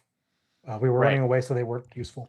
No, I understand we were running away, but that's because we were kind of surprised about them. Yeah. We might be able to plan something to take them out. Right. Yeah, holy water is great because it's not +1 die; it's +1 S, right? So it's a bonus good. success. So it's a very powerful. All right, so I come back to the party with some. You guys hear the jingling of some coinage in my hand. Maybe the dwarf hears it first. Yeah, he senses it. Herber, I know this stuff interests you more than me, though I think we all need it. But there is a couple of the piles over in this cocoon thing. I know it sounds a little nerve-wracking, but there is for sure. So I'll walk you back there. No issues. I will hold this torch. Okay, these will start. These are good for a start, but we need to find more. Yeah, I think we'll all go. Okay, all right, that's fine. Before we get too we get angry at each other or afraid, I think we should spend a little bit of time securing a place to camp. Yeah, that might be our next check here. Is like maybe I don't know. Because we don't want to get a fourth check. If we get a fourth check, yes, if you take a fourth check, you get a grind, another grind. And what would happen if you're hungry? If you're not hungry and thirsty, you become hungry and thirsty. Yep. If you are already hungry and thirsty, which we are, then you become angry. Perhaps I could. There's stuff around here. I could maybe rummage together to kind of make a impromptu fort or protection. Protection. It would take some time, but with your help, I think I could muster. There's enough stuff here around. I see. Barricade a room or get something together where we have a defensible area. Yeah. So the making camp is traditionally the survivalist skill. Okay. Oh. So who's our survivalist? That's not me. I have a 2. Yeah. No. Scavenger can find items and materials, sustenance, and even weapons and loot in the dungeon. No, that might be I can do scavenger. That's actually my we need a place to hole up during this camping Look, when I was out walking around and I found this silver, there was a little cubby. It had, an entrance and a little nook. I think we could all fit in there. At least it would keep us covered, though it is exposed on one side. And I'm sure, based on your scouting roll, there's no spider in there. Yes. I succeeded. let me just say, Boothby, you don't want to fail and have Derek twist in this. So here's a question for you, Derek. Yes. These web-filled passages that we're in now Yes. and the place where Bob found the coins, are those the same room? Yep. Yeah. It's all Okay. just the endless web-filled passages, basically. It's- Gotcha. Yeah. I look up. Yeah, no, it's like Good idea. tons of spider webs, arched ancient stonework, a very strange look. The stonework here is very well done, but it's ancient. There's been so many earthquakes that things have shifted and placed. It was once probably a very pristine and beautiful location, but as to what purpose it once had, it has been lost to time and But possibly. the elves delved too deep. Yeah, the elves delve Yes. too deep, right? course they do. Are there doors? And sometimes there are, but most of the time they're rotted away. It's mostly just passages and stuff like that. Things have been kicked over the centuries. Lots of empty rooms, but then also just lots of corridors that end in T sections and intersections. It's quite a maze. Well, here again, Herber, if you want to grab these coins, I will. If anyone is able to help me, try to secure this nook that I found. It's not the best, but I think it will do for our purposes here. Can I aid him with peasantry as I clean up and Oh, that's cobble true. things about? Roll up those sleeves and get dirty. It actually is the help. It's peasant. It says survivalist peasant. Oh, that's sweet. Fantastic. Yep. Perfect. What are the Okay. helpers? That's the only thing you can help with. Is peasants. Peasants, universally helpful. Peasants are just the help. What check are we making here? Survivalist. I'm making camp. Okay, you're making a camp. Okay. Yeah. I found a nook that is Yep. good enough. Maybe there's an opening on one side we kind of might need to secure, but it's safer than the endless passages. And Yep. I'm in there dusting. Would I be able to aid with my nature here of demanding? No. No. No way. Come on, get this thing built, guys. How about delving? Be like, that's not looking good area. How about over there? My nature. Yeah. I think that's Okay. probably good. Yeah. Second help. So Bob, Yes. a survivalist is used to make camp and furnish camp with amenities. So the terrain type sets the base DC. If you're near town, it's a 0. Out in wilderness or caves, it's 2. In the dungeons, 3. Okay. If your adventurers is a small group, you add 0, but you're a large group, so you're gonna add 4 or 1. So you're at 4. Oh God. Okay. Now you also have to pick what kind of amenities you want. Do you want shelter, water, or concealment? That's an additional +1 for each of those. Okay. So right now, I got 4 versus 4 with no amenities. Right, but you Man. will have a camp. It just won't be particularly well sheltered. Not that matters too much because you're underground. It won't have Conceal any. would be a good one. It won't have any water, and it also won't be particularly hidden. Ryan, are you able to help me at all, or Matt? Yeah, I can help you with delving. You did. Yeah, he said he can help you with delving. If only we had more peasants. I would muster up the bits and pieces I could to help give you the materials to help build the camp. I don't think they're actually going to be helpful though. Okay. I'm grasping. If Yeah. scavenging will help me help make the camp. Otherwise, no, I don't have anything I can help with. He was grasping, Derek. If you wanted to. I'm okay. sorry, I was looking up something in the book. What are you grasping with? If I could help scavenge for bits and pieces through the dungeon to help with his building of the camp.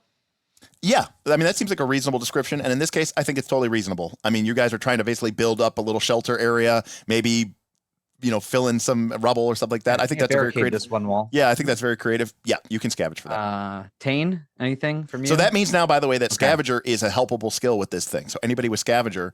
So Ryan has turned on scavenger for anybody else who doesn't have scavenger. So All right. So I got 5 versus 4. And There you go. We're going no amenities. Everyone's agrees. I think we just need to rest. Okay. And remember- just so you know, my and you, Bob, you roll it, go for it. But my starting dice would be 6 for survivalist in underground camp making. Oh, we should have you be making this thing. Well, But yeah. you said you're going to do it first. no, you said it was go doing for it. first, and you Yeah, can't take go some for it. axes. Good thing to know for the next camp. Yeah. Wait, Yeah. what was that? Sorry, I missed that. What do you So- have? So I don't. The have dwarf is the survivalist. guy to help do this, or he is the guy to do this. Yeah, I don't have. But Bob survivalist, jumped but in. I have a bonus 1 die plus my health because I'm going to use beginner's luck, and it would give me a starting 6 dice to Oh, make camp underground or in a dwarven type area. Right. All right. Well, this is just more things to add onto the feud between Elf and Dwarf. Oh, he did it. Wow. Did you roll 5 successes on 5? Now, all I gotta say is this: You should have gone for the that amenity. makes his nature go down because he's Yeah. making camp underground. No. It's a pass towards survivalist, Bob. I like the peasant that's like, we could have had nice water. Like, Yeah. Right. He's grumbling. Boothby, that's the complaining is the thing that peasants do. You Is this what passes for shelter to the elves? Yeah, the peasants literally have a table in here that describes their grumbling and complaining factors. That's hilarious. Okay, so turn passes. Bob marks survivalist. You guys pass, so you guys find camp, and I'm assuming you guys want to enter camp. Also, your torch goes out. Mhm. So that torch is burned out. I don't know where that torch was. I think it was on Karana. It's in Bob's hand now. Yeah, so technically you guys are in darkness, No, we're but not. right, Oh, you've we got have the the- shield. I forgot about main that. So, shield. but the good news is you guys are going to go make camp. So Yes. in your new area, now of course, don't count your chickens before they hatch. This is Torchbearer. Of course, everything can and will go wrong. So you guys are going to make camp. You have a nice little location here. So first things first, I'm going to decide the camp's type. There are 6 types of camps. There's the wilderness camp. There's the outside of town because they hate you there and you're too poor to go inside of town. So you're just like camping outside the walls.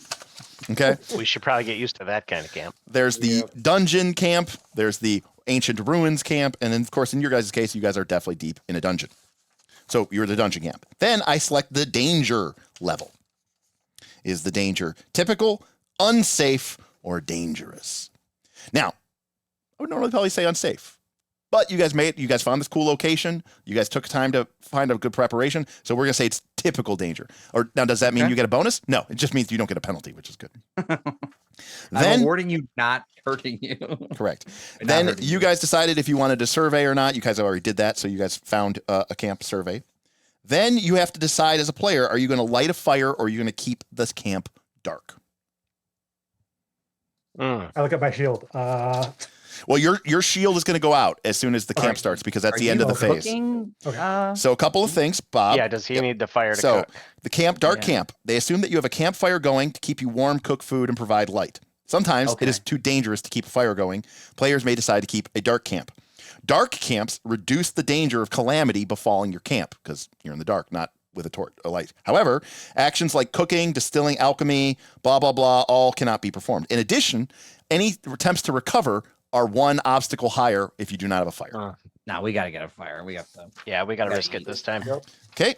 Then you have to decide if you will set a watch or not. Adventurers may set a watch when making camp. To do so, one or more characters must volunteer. If you set a watch, you get a +1 bonus to the camp events roll. Low is bad, high is good. It's just +1 if you have watchers. So, because I'm going to roll 3d6 and I'm going to add Yeah, one. I'll Okay. take a watch. Wait. If more than one character is on watch, the others may help the test to avert disaster. Characters not on watch may not help this test.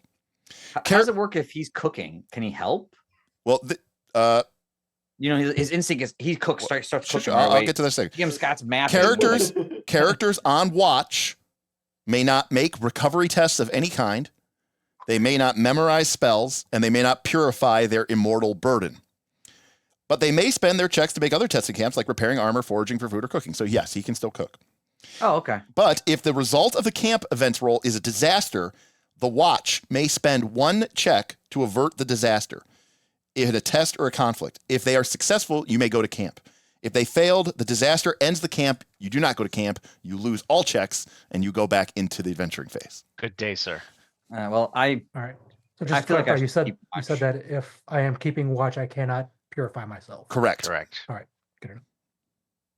All right. I cannot keep watch. The gods have touched me, and I must cleanse. So we kind of want someone with a watch to do watch with a check, right? So that Correct. they can avert it. Yep.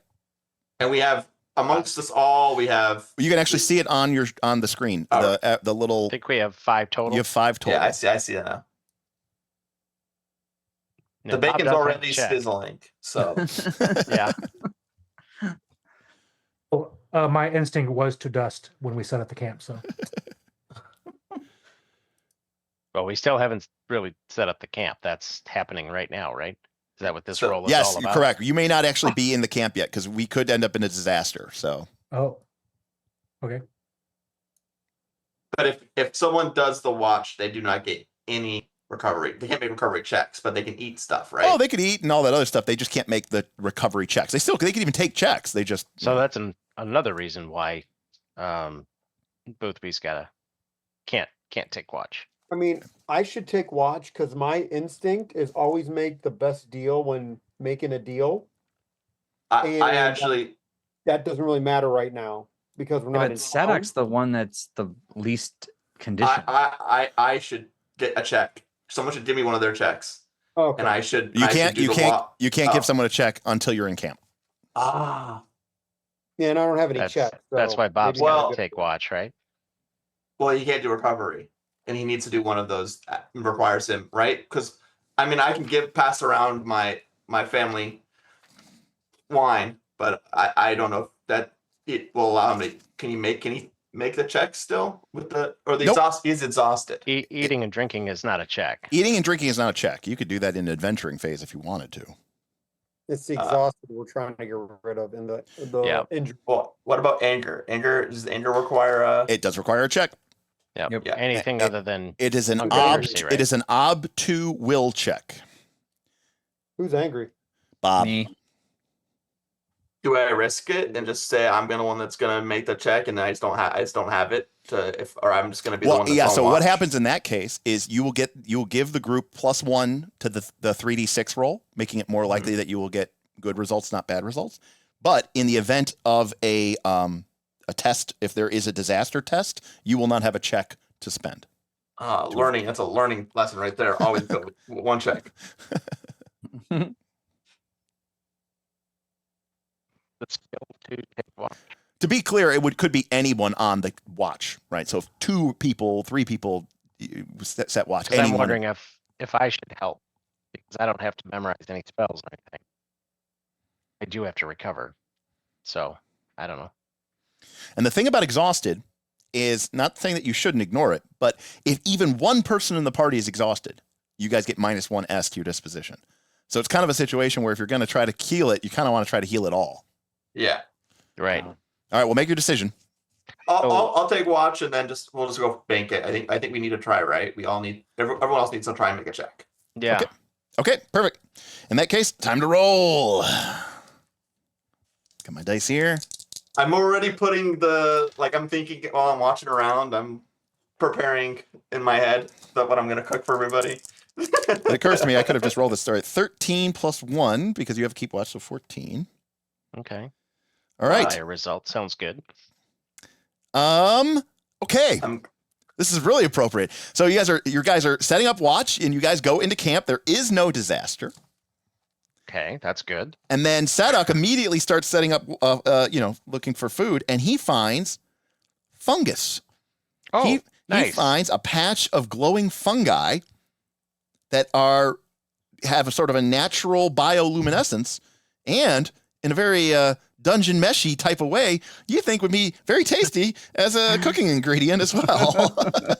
It's funny, a little more slow. it's dungeon truffles. Nice. And in fact, there are 5 stalks of dungeon truffles, which, if picked, can be used as cooking supplies, but will also act as a candle. That's fantastic. And you guys are successful, so you guys move to camp. Okay. Okay, there we go. All right. So you guys move into camp phase. I love how the elf is just walking around with a giant handful of silver coins. All right. It's flipping them in the air. Yeah. And, yeah. Well- And all right. So you guys are in camp and you guys have some instincts that immediately trigger. So what we're going to do is we're going to do the camp phase and then we're going to call it an evening. So that's going to be the end of our session. Cool. All right. Okay. That was the most intense running camping So- session I've ever had. I did You know, not it's intend one that. of the best I did games not I've intend played. that to happen. I had that room ready just in case, only because I thought Matt was going to be like, "We're definitely going down there to get that treasure." So here's we the map. did. I see what it was I secretly made it an accident. Right, Yes. exactly. Yeah. So GM You Scott. tanked your roll. So what you need to make a map is you basically need like notes, right? And then eventually Yeah, you can. You I got got notes on each room, and All then right. I'm making a node map for myself. Yeah. However, you guys did a lot of running. Yeah. So this is going to be a tough check because a lot of your map making was you just running pell-mell through the dungeon. Just sketching things as I go No, it's like, no, 14 it's left turns. literally you remembering it. off of memory. And then, Yep. and now you have to try to commit it to paper, right? So that you can actually use it. Yep. So GM Scott, let's start with you. Okay. Remember that I had that secret shortcut in there. Remember that? Right. Yep. The secret shortcut, very important. All right, GM Scott. This is going to be, so let's see. You guys went through the shaft into the Yeah. ancient The tomb. bottom of the well. Right. Which is like you went from the outside to the shaft to the ancient tomb. And now you guys are running through the web-filled corridors. Yes. So that's a few area terrain features. So that's going to be DC 1. It was personally surveyed. So it's DC 2.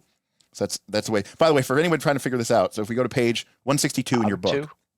just 162. yeah, I just want to show you guys how this is figured out for use. Which For, book? the Dungeoneer guide, The blue one. the blue one, the PC one. This is in all the skills. Okay.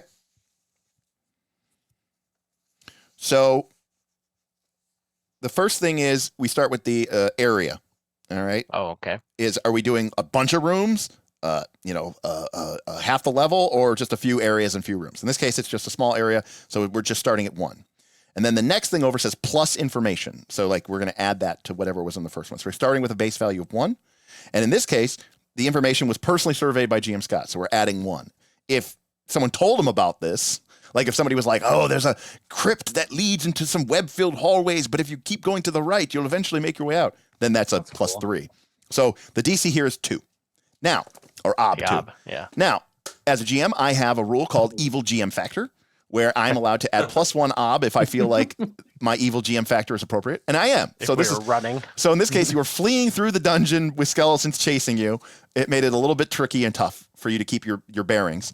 And so I'm going to add plus 1. So now this is a total of 3. Now, people could normally help you, GM Scott, but in this case, they can't because it's an instinct. The only way they could help you is if they're nature or they had a similar instinct. Okay. So this is going to be ob 2 plus I have 1. a nature of 3. remembering. I have nature of delving and crafting. Crafting, not so much, but I like delving and remembering. Actually, those are both I really do too. those are really good. Those are really good. Yes, the elf and dwarf combo again. Shortcut. No, right there on the Oh, map. wait. That's where we Please went. remember, it was longer. The shaft was longer when we fell through it. Yeah, I kind of love it. All right, so yeah, there you go. Unexpectedly, 2 dice of help. Okay. All right. All right. So it's 5 against 3. Yes. How'd we do? How about 2? Oh, that's gonna be a failure. Yeah. Unfortunately, GM Scott, as you go to start to make your map, you realize with a sense of dread that your inkwell has shattered and has stained your parchment full of ink. Your tools for cartography have been essentially ruined, and until you can restock them in town, you will suffer a -1 die to all future cartography checks, and this cartography check fails. So, question: next time we do this, I know the dwarf did this on purpose. I know I can't trust him. He broke my inkwell. You're the one that jumped You on the people rope are not too worth soon. my trust. You Yeah, jumped on the rope. to too be soon. fair- Don't look at me. To be fair, everyone's looking at you like, dude, it totally fell. It totally broke when you were falling down the shaft. Yeah, but we wouldn't have fallen if it wasn't for the dwarf. I think turn. it's a mighty good map I think the effort was great. Look at him trying to get those Not lines. him. Come I on. think I think it was a good map, but then my tears of frustration have stained it. Right, right. Mm. To be clear, you're still holding a good idea of where you are. So I mean, a future like you could spend a check to try to make another cartography check, right? You're not like against it. You're just operating at a -1 dice because you don't have your supplies. Right. But it would cost you a check at this point. But at this point, mark a failure for your cartography. But the good thing is my instinct did not help the party. So therefore I don't get a fate or persona. That's correct. You can only ever get a fate if it helps you. But right now, it has not helped you, right? All right. Who is Right. also, and then we have Sadok, right? Who's gonna cook? Yep. Is that still your instinct? Yep. Okay. I can't always prepare a hearty meal. Okay, let's go. All right. I'm inspired by my 5 stock of truffle, so it's truffle soup for everyone tonight. All right, so you're gonna use one of the truffles as supplies. So that's plus Yep. 1 die. And then, so what ingredients are we starting with? Are we starting with fresh food, preserved food, forage, or moldy sacks of grain? Fresh. All right. food. So Would it be that's foraged? Oh. yeah. No, because you have if you have fresh rations, that's fresh food. Mm, okay. Okay, so Sadok, subtract one of your fresh rations. Uh-huh. And then we're making a Thanks, meal Bob. for I would say for a small group. It's not like a banquet meal here, but so it's plus 1. So that is ob 2. Up to. And you get your plus 1 die for your supplies. So and is there this and only people that can help me would be someone that has some sort of If they have an instinct or they have a nature to cook. okay, so this is is it independent? Yep, independent versus ob 2. And then where do I put the additional dice gear and supply? I put a plus 1. Yep, because you have 1 die of supply from the magical glowing dungeon mushrooms, dungeon truffles. And then the ob is what? The ob is 2. 2. It starts with 1 because you're starting with fresh food. If you were using rations or moldy food, it would be higher. And then if you're providing it for 1 person, it's 0. If you're doing a small group, it's 1. And if you're doing like a large group, it's plus 2. Just out of curiosity, Yeah. I don't think I'm gonna do it. If you do something with the trait and it works against you, Yeah. and you're in camp, Yeah. do you then get the check now, or You- do you use it? You cannot use can't. Good traits checks. against yourself in camp. in camp? Right. Okay. Then You can I'm use- just going. You can use Can them you for- use traits for yourself in You camp? can. Oh, okay. Right. I should have. Yes. I And should have used also thoughtful. because you're at about the end of the session, you should definitely use your trait because Yeah. Because so hidden depth, my stomach is grumbling. I'm really trying hard. So I should have used thoughtful Yes. for myself. Yes. Okay. I will remember that next time. Okay. So I've got a 6 versus a 2. There he sounds awesome. So go for it. All right. Oh, Barely. Barely. Well, you know what? Mark your pass. Wow. All right. So needs a little salt wine. Yes, all right. now, so here's the thing. If you had persona points or fate points, Yeah. you could use your wise to add a little salt, and then that could help you re-roll dice. All right. So Sadok, with some of his rations, he chops up some vegetables. He uses some of the. This is really sounding like a fucking Dungy Meshi episode. I mean, we shall. He finds a broken pit of spider. He mixes that in, and he makes spider truffle soup. And he portions it out. So everybody is healed of hungry and thirsty, for the cost of Pretty good. one ration. And you guys now enter camp phase. So you guys have a total of 5 checks between you all. Tane, Amos, and Karanalas. If you have extras, you can hand them out. Yep. But yeah. I only need 1 to get rid of exhausted, and I can hand the other one out to whoever needs one. I should also note that if you fail so if you make a normal check, you can twist. And as a GM, a twist is a twist. I could have a twist be like, and the spider kicks in the door. or something. Spider shows up. Yeah. Kicks in the door. Recovery Slams the door open. recovery tests, there is no penalty for failing. The penalty for failing a recovery test is it sucks. Like, so there's no like twist on that. If you fail a recovery test, you just don't get to do it. So, Tane, you're going to try to get rid of your exhausted first? Yeah, although my odds are pretty poor. right? Because we have what, 5 total checks? Do we just want to give one to everybody? You Uh, could. I don't need one. I mean, at this point, Yeah. static doesn't have any Yeah. attributes or anything. Or any- Amos and me Okay. are the only ones with 2. Oh, okay. What about There's Dennis, how many do 6. you have? There's 6 checks that need to happen. So Looking to someone's see. gonna be, 1, 2, and the most 3, 4, important one 5, would be 6, yeah. injured. There's something I can do. I can marry make. I was Okay. reading about this today. he can. One of my he read it. Somebody read their secret. Their my high tech, my tech. their secret nature rules. Yeah. So it says, halflings can help their friends overcome angry or afraid conditions by dancing with them, composing songs, surprising them with grief. No, surprising them with grief? It's closer to what a surprising them with gifts or even pranking them. That's fine. What a healer does. So it's for the group. Yes, but you guys aren't angry and afraid, so you don't have to worry I about that am. too much. Well, he is. Okay. Yes. I'm angry. But the thing about merrymaking is the opposite. It actually works better when it's a whole big group of people all doing the things. Okay. Right. But yes, that is no, everyone's exhausted. They don't want to hear me dancing and dance. correct. That's exactly Take a right. nap. They all want to take a nap. All right, boys, Bob. wrap it up, and then we'll call the session so we can do the final thing. So this All is right, your so- time. It's almost like the GM is GM off duty, right? Mommy off duty, GM off duty. This is the camp phase. This is your guys' time to strategize and figure things out. Now, remember too, there's other things that you can do in camp. You can't go exploring and you can't get into fights, but you could make survival scavenger checks to look for shit, weapons, loot, potentially. You could try to recover from your conditions. You could try to forage rations, find this is your time to shine. I think I trying need to checks for recover all that, from right? conditions, at least trying to get rid of Boothby's injured. Well, Yeah, he to get can't rid of get rid of his injured, injured until he gets rid of exhausted. Right. But I'm saying, Yeah. could he get rid of exhausted and then Yeah, Yeah. but he has to make Get an rid of OB injured? 3 and then an OB 4 health check, which he probably is going to fail. uh, Sorry, buddy. What were you asking, Matt? You need checks to do all that stuff, right? Scavenging, all that stuff. Yep. All right. So I You think the guys priority screw is to yourselves try over now. and get rid of these things. So Yes.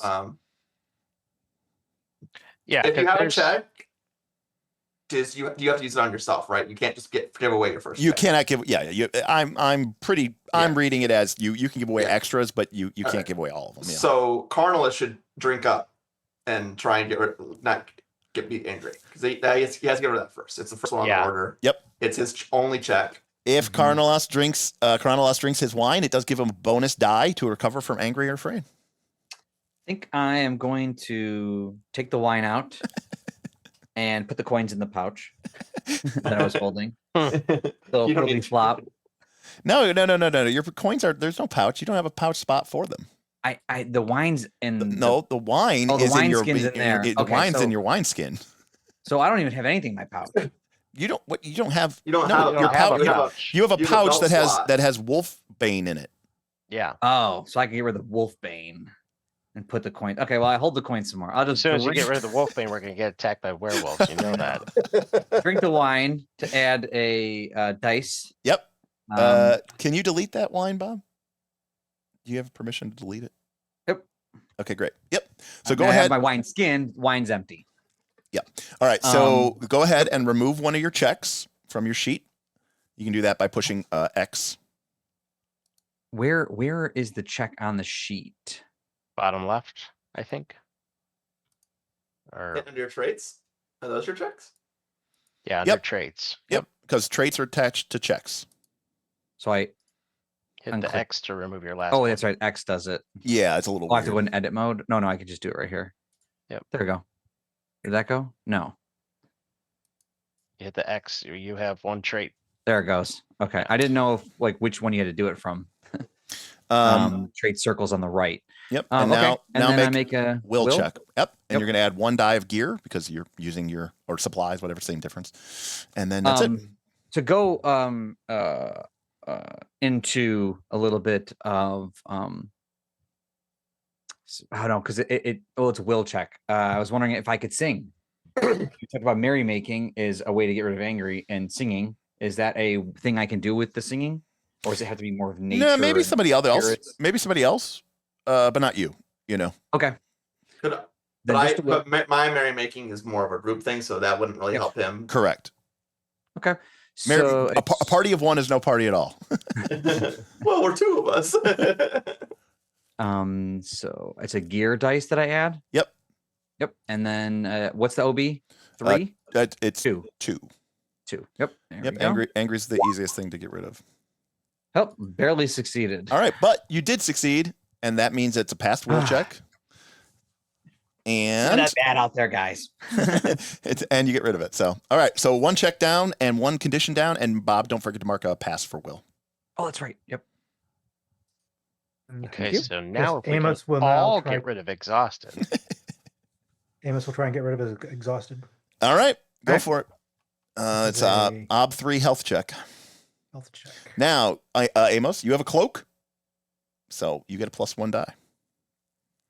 Against Does that help with exhausted? It sure does. It gives you a +1 die to The staying blankets. warm, keeping dry, including recovery tests. So you guys are in a Nice. chill dungeon. He's got his cloak on him. Totally Okay. +1 die. Because I was Oh, reading that fine. and I said it doesn't say anything exhausted, but all right. It says including recovery tests. So in this case, I'm going to say it works. All right, cool.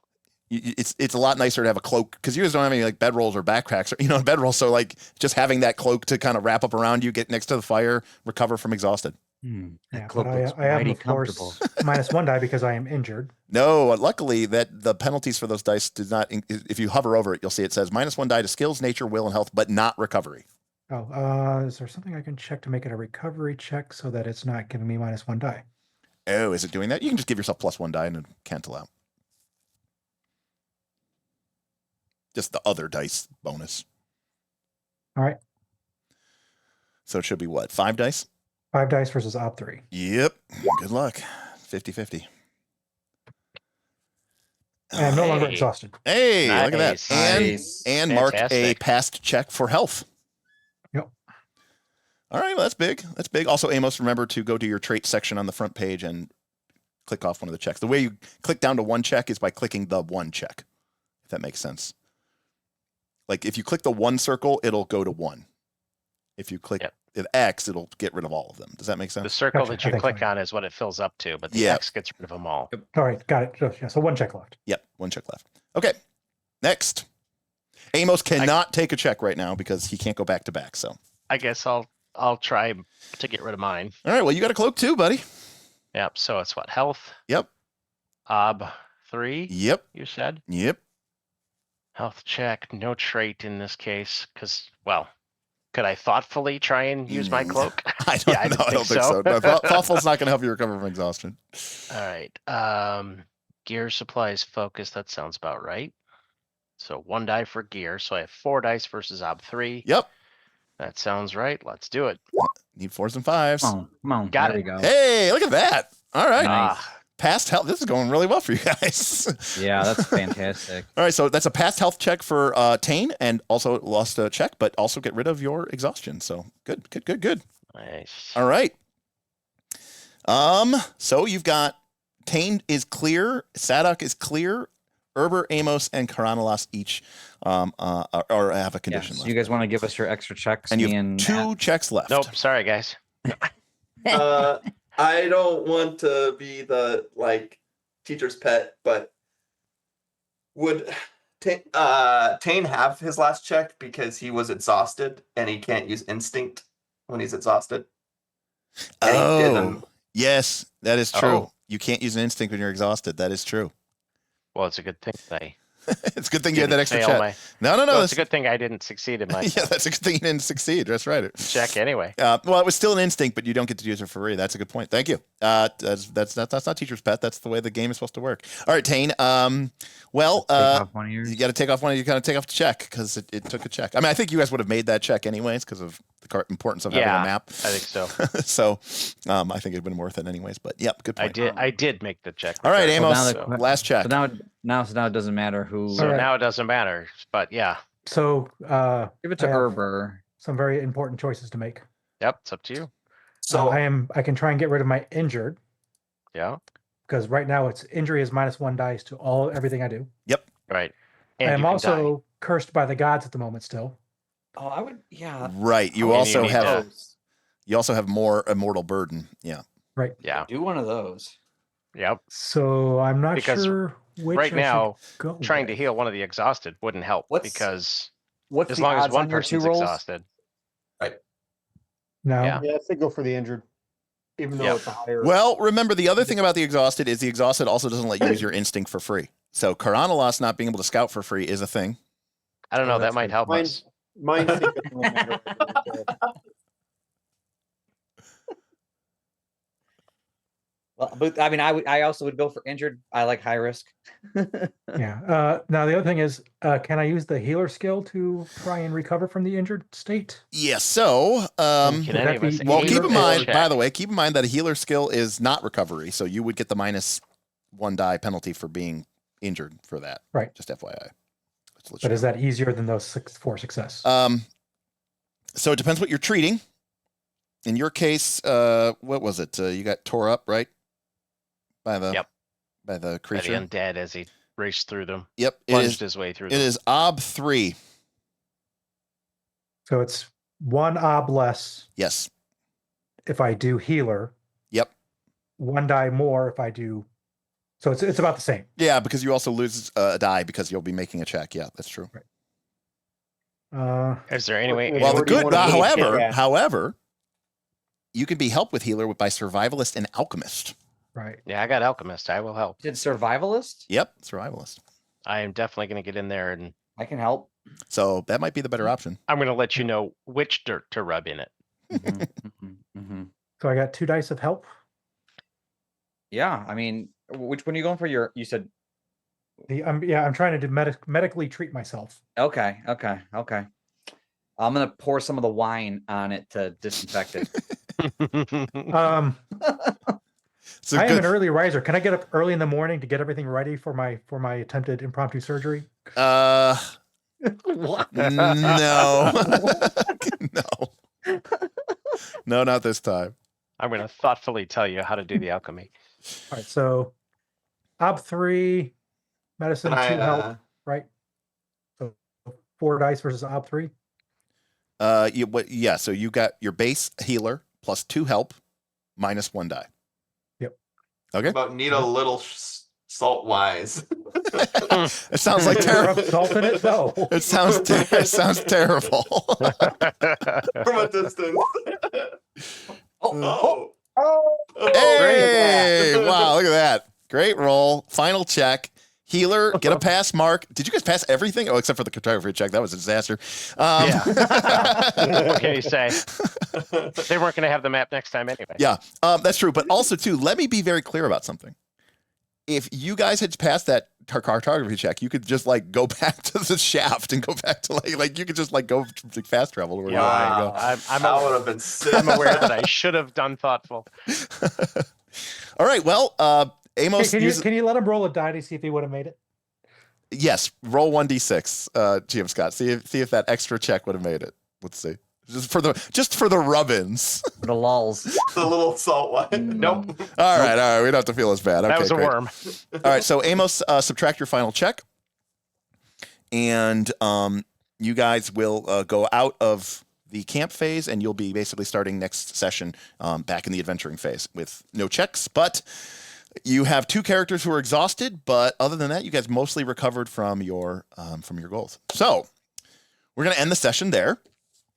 Great job, everybody. Well done. Well done. Fun. And we'll end with our rewards for. I have to say, this is the first time in probably 35 years I've been terrified of 4 skeletons.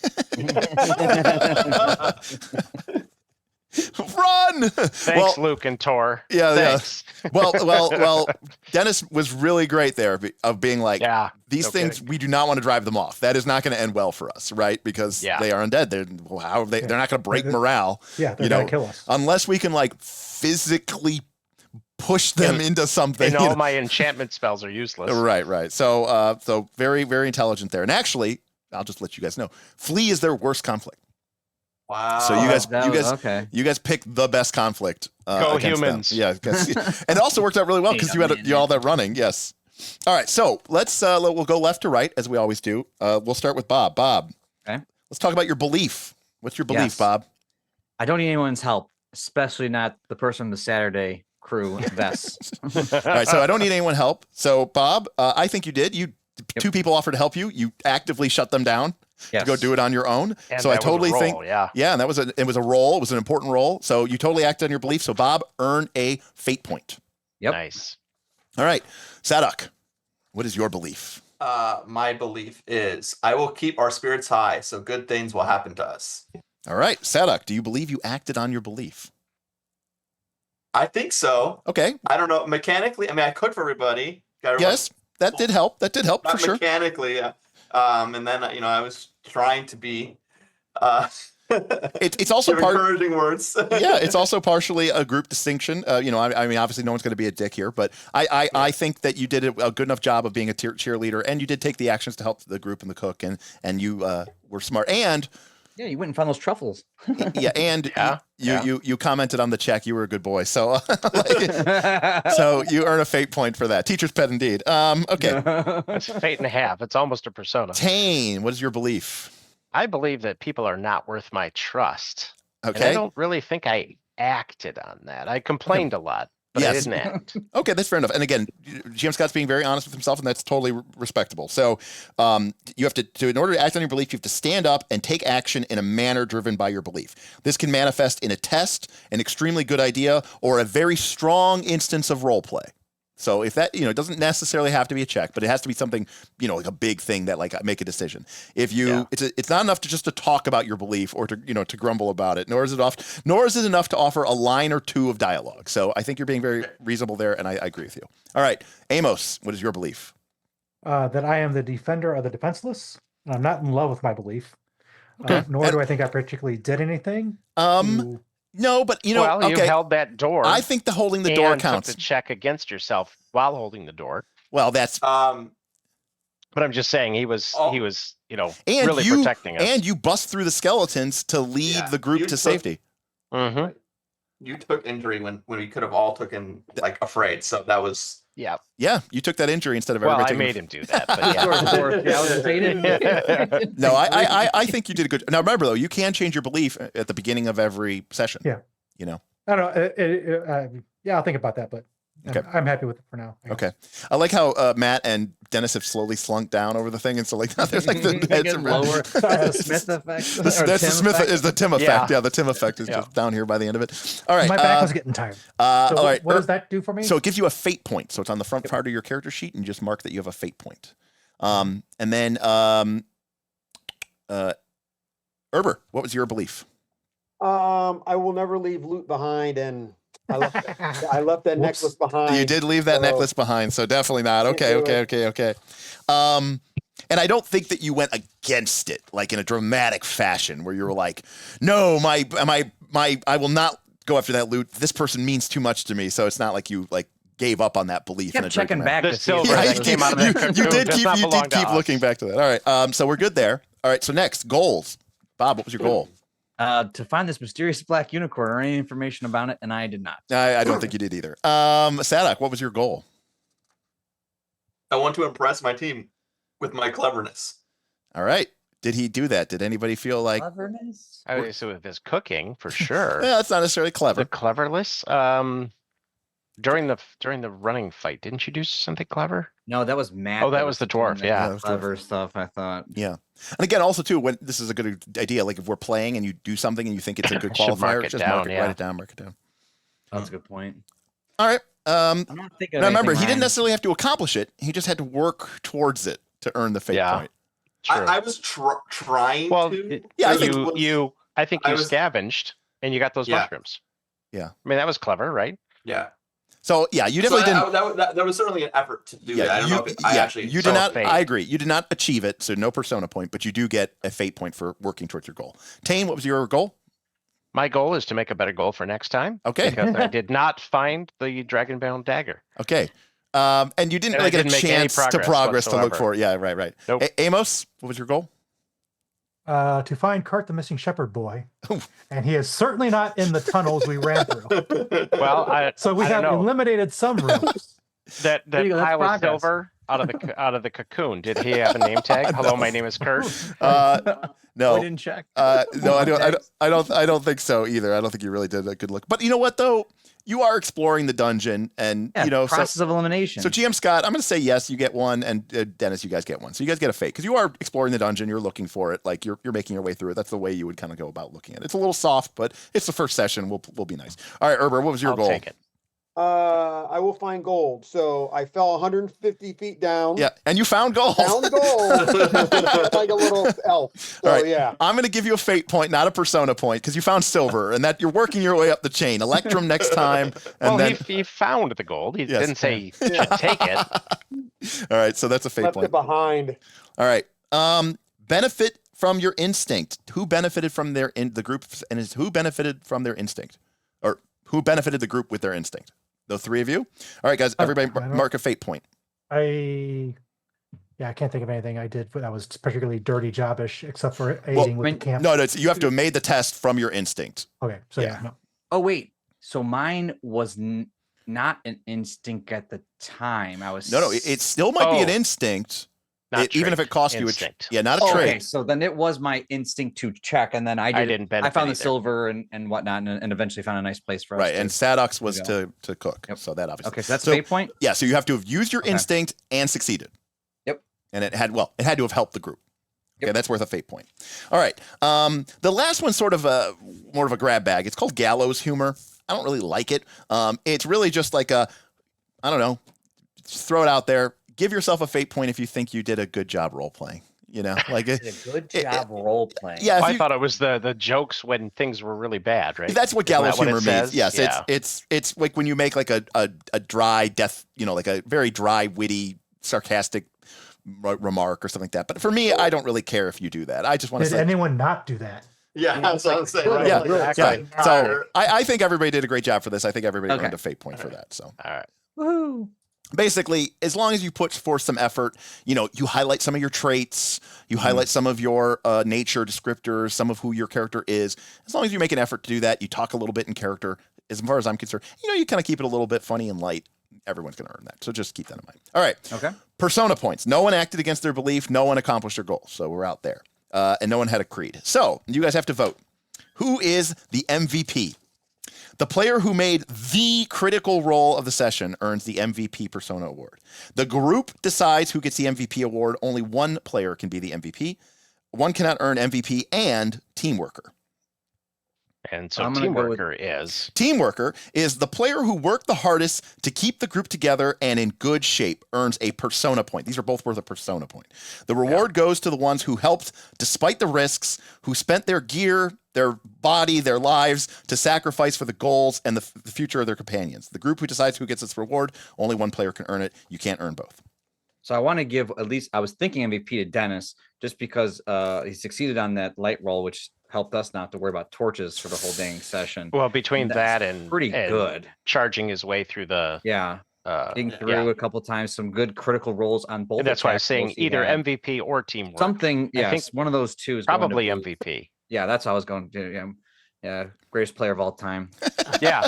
Maintain that. Off- I mean, off I to- think off that to- sounds cooler. I mean, I think he's. Oh, I think he's eligible for either. Yeah. So, it's- I if- agree. So because I think take that workhorse that I keep going back to it, but the decision to flee, he was the one that put that out there. I would have done drive off. That's what I've always. I was ready to go right away. Yeah, And- but he made it. And All then right, also well, I he guess did my the question is, can injury. anybody think of another Right. more critical role that occurred during the session? The camp roll was the only other thing that stood out. Was that because that was you had such a high Oh, to find the And- camp.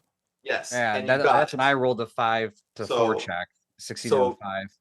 that really was the other MVP. Yeah, because role that, I was thinking Dennis was more of the team worker because I just felt like he was Yeah. consistently just like I mean, yeah, it was Yeah, one or the yeah. other. He's one of them for sure. right. Yeah, I agree. All right, well, and either I'm way, not gonna argue. Dennis, basically what I'm hearing is we would give it both to Dennis if we could, but we can't. The game does not let us. because you have won at least one of these, you get yeah. a free book. Yeah. Oh God, didn't I give you that one? Yes, this is one of the ones you gave me. All right. So Dennis, mark a persona point, and And then Erber, someone gets the other one. you did not earn a persona point. You earned another fate point. Oh, did I? Okay. Yeah, so subtract a persona, add a fate. All right, so who gets the other persona point? Oh, and the answer might be nobody. I mean, if you guys can't really think of something that, Oh, we need Well, to think of somebody. I'm sure somebody. I think the MVP role outside is Carlos. That camp role. We had just gotten through so much stuff. Like what Scott said. That was the scariest encounter of skeletons I've experienced. I mean, we can. I would never run from 4 skeletons in any other fantasy game I've ever played. We could also go back. You can look at the checks. Coronalos rolled 5 successes with 5 dice against Ob 4 to find a place to camp. Yeah. So That's got to be MVP. that's a pretty tough one. All right, Coronalos, you get the persona point. I would Thanks, also like team. to shout out to Ryan for keeping us honest on some of those rules and Yes. interactions, and very keen on keeping up with what conditions we had and how to get rid of them. I agree. Yeah. And Yeah. and it's like sort of as a GM, I get my own. I'm going to give a persona point to Ryan for that reason. Ryan, you did a great job and Fantastic. did a great job sort of helping out the group with that stuff. So, all right. So now you guys all have some fate and persona. So next time you guys play, you'll have some more options because you'll be able to spend your fate and persona to potentially make 6s explode, to tap into your nature so you can make like super rolls and some other extra things and add bonus dice. Additionally, as you spend this fate and persona points, once you've spent 3 fate and you've spent 3 persona points, you level up. You don't get like more hit points or anything like that, but you do get a new ability and so that, from your class. I'm already thinking that we won't know this obviously for like a week, but I feel like the Satyr crew's gonna get into the middle. And we went down to the bottom and they went in the middle. They're gonna find the secret button and just take the stairs. Yeah, it's funny. I was wondering that. I was like, man, like, what's the Saturday crew going to do? Because they're going to come in through the main and they're going to just, clear everything out. And They're going to find half a rope hanging down. Oh, that's so awesome. What a cool little description. Yeah, Yep. I'm like, there's a really, really, really well put together pile of rocks. And then there's a rope. And then a rope. And then it goes hangs off over. the And then edge. about 10 feet down, it just snapped. And you're like, what is happening here? Okay, well. That is the end of our first session. So awesome. So yeah, everybody did great. Everybody did. We got some persona. We got some fate points. Now, of course, you guys are going to learn how to manage the game. So you might want to think about your belief, your instinct, your goal for next time. Obviously, your goal is dynamic. You might have a very different goal here. How do we get out? Funny. Because at this point, you guys have fallen essentially to the bottom of this area of the dungeon, then fled from skeletons into the middle of these web-filled passages. You found a place to camp, but you still don't know where you are. The cartography check failed, so you guys are going to be kind of. It's a good thing you got to cook. Let's just put it that way. It could be hard. I could be hard to wake up next week. You Right. may have to drag me along. And I'm going to go out on a limb and say that Dennis might not be so lucky next time with the light roll. Also, I think that was clutch. That was my. That was. Yeah. Also, that at was this for us. also at this point, if he fails that roll, he'll gain like 3 conditions. Oh my. Well, for every point he fails the burden roll, he gains a condition. Yeah, so the light might go off, but I might also explode. That's true. The burden roll happens after the roll, so that is actually very true. So making the roll is not as difficult. Getting the light spell to go off is not as difficult. Channeling, Surviving. surviving the burden of the immortal Oh, yeah. touch of the gods is the. Hey, at least you had a useful spell. I'll give you that. So what you're telling us is to give like a big berth of area before you do it, so in case you do explode, we don't get you on it. GM Scott, new goal: find some new spells. Yeah, any spell. See, GM, now by the way, also GM Scott is really this game is really embracing what it was like to be a wizard in 1981. Oh, God, yeah. you're like When the only thing you rolled is like, whole door. yeah. Well, and I did that. I had a spike. So, Right, but you did it with your hands. You didn't do it with anything else. well, yeah. I Awesome. told everyone it was a spell. So, for those of you who are watching this at home, thank you for hanging out with us. Obviously, this is not our production quality show. This is just us hanging around, having fun with the Night's Last Call. Now, obviously, not everybody gets to play with people like We got myself and matching Bob. backgrounds and shirts. I Yeah, think we're but high quality here. if you're interested in playing more than just say D&D and Pathfinder 2, check out the Night's Last Call. We've got a ton of games that are going on all the time that are run by all of our members all over the place all the time. Hell, if you do like Pathfinder 2, we're in the middle. I can't even begin to describe how much work is going on for Northern Reaches Season 3, where folks like Matt here, Erber the Dwarf, are working together to create a mega Pathfinder 2 experience, our 4th mega campaign for Pathfinder 2, so we've got a lot of reps in this. It's going to be our best one yet, and I'm really looking forward to that. And of course, if there's other things that you want to do, maybe you don't want to play games, you just want to talk about them, that's what our Patreon's all about. And in fact, these folks are playing with us because we've all had the chance to get up, meet, hang out, go to dinner with each other, meet each other at cons, all because of the Night's Last Call. So really, really thankful for that. And of course, if I'm learning the game, I've played Torchbearer 10 years ago, and this is my first time running the game. So I'm sure we made some mistakes. Please feel free to point them out. I won't be taken wrong. I might. I have to clean up my act too. Maybe I let them get away with something too much, too easily, or maybe I was overly hard on them. But or I'll just ask Luke and Tor. Awesome. All right, everybody. Well, thanks for joining us, and I'm going to stop the recording, but you guys can hang on for a second. But I'll see you guys next time on Night's Last Call. Peace.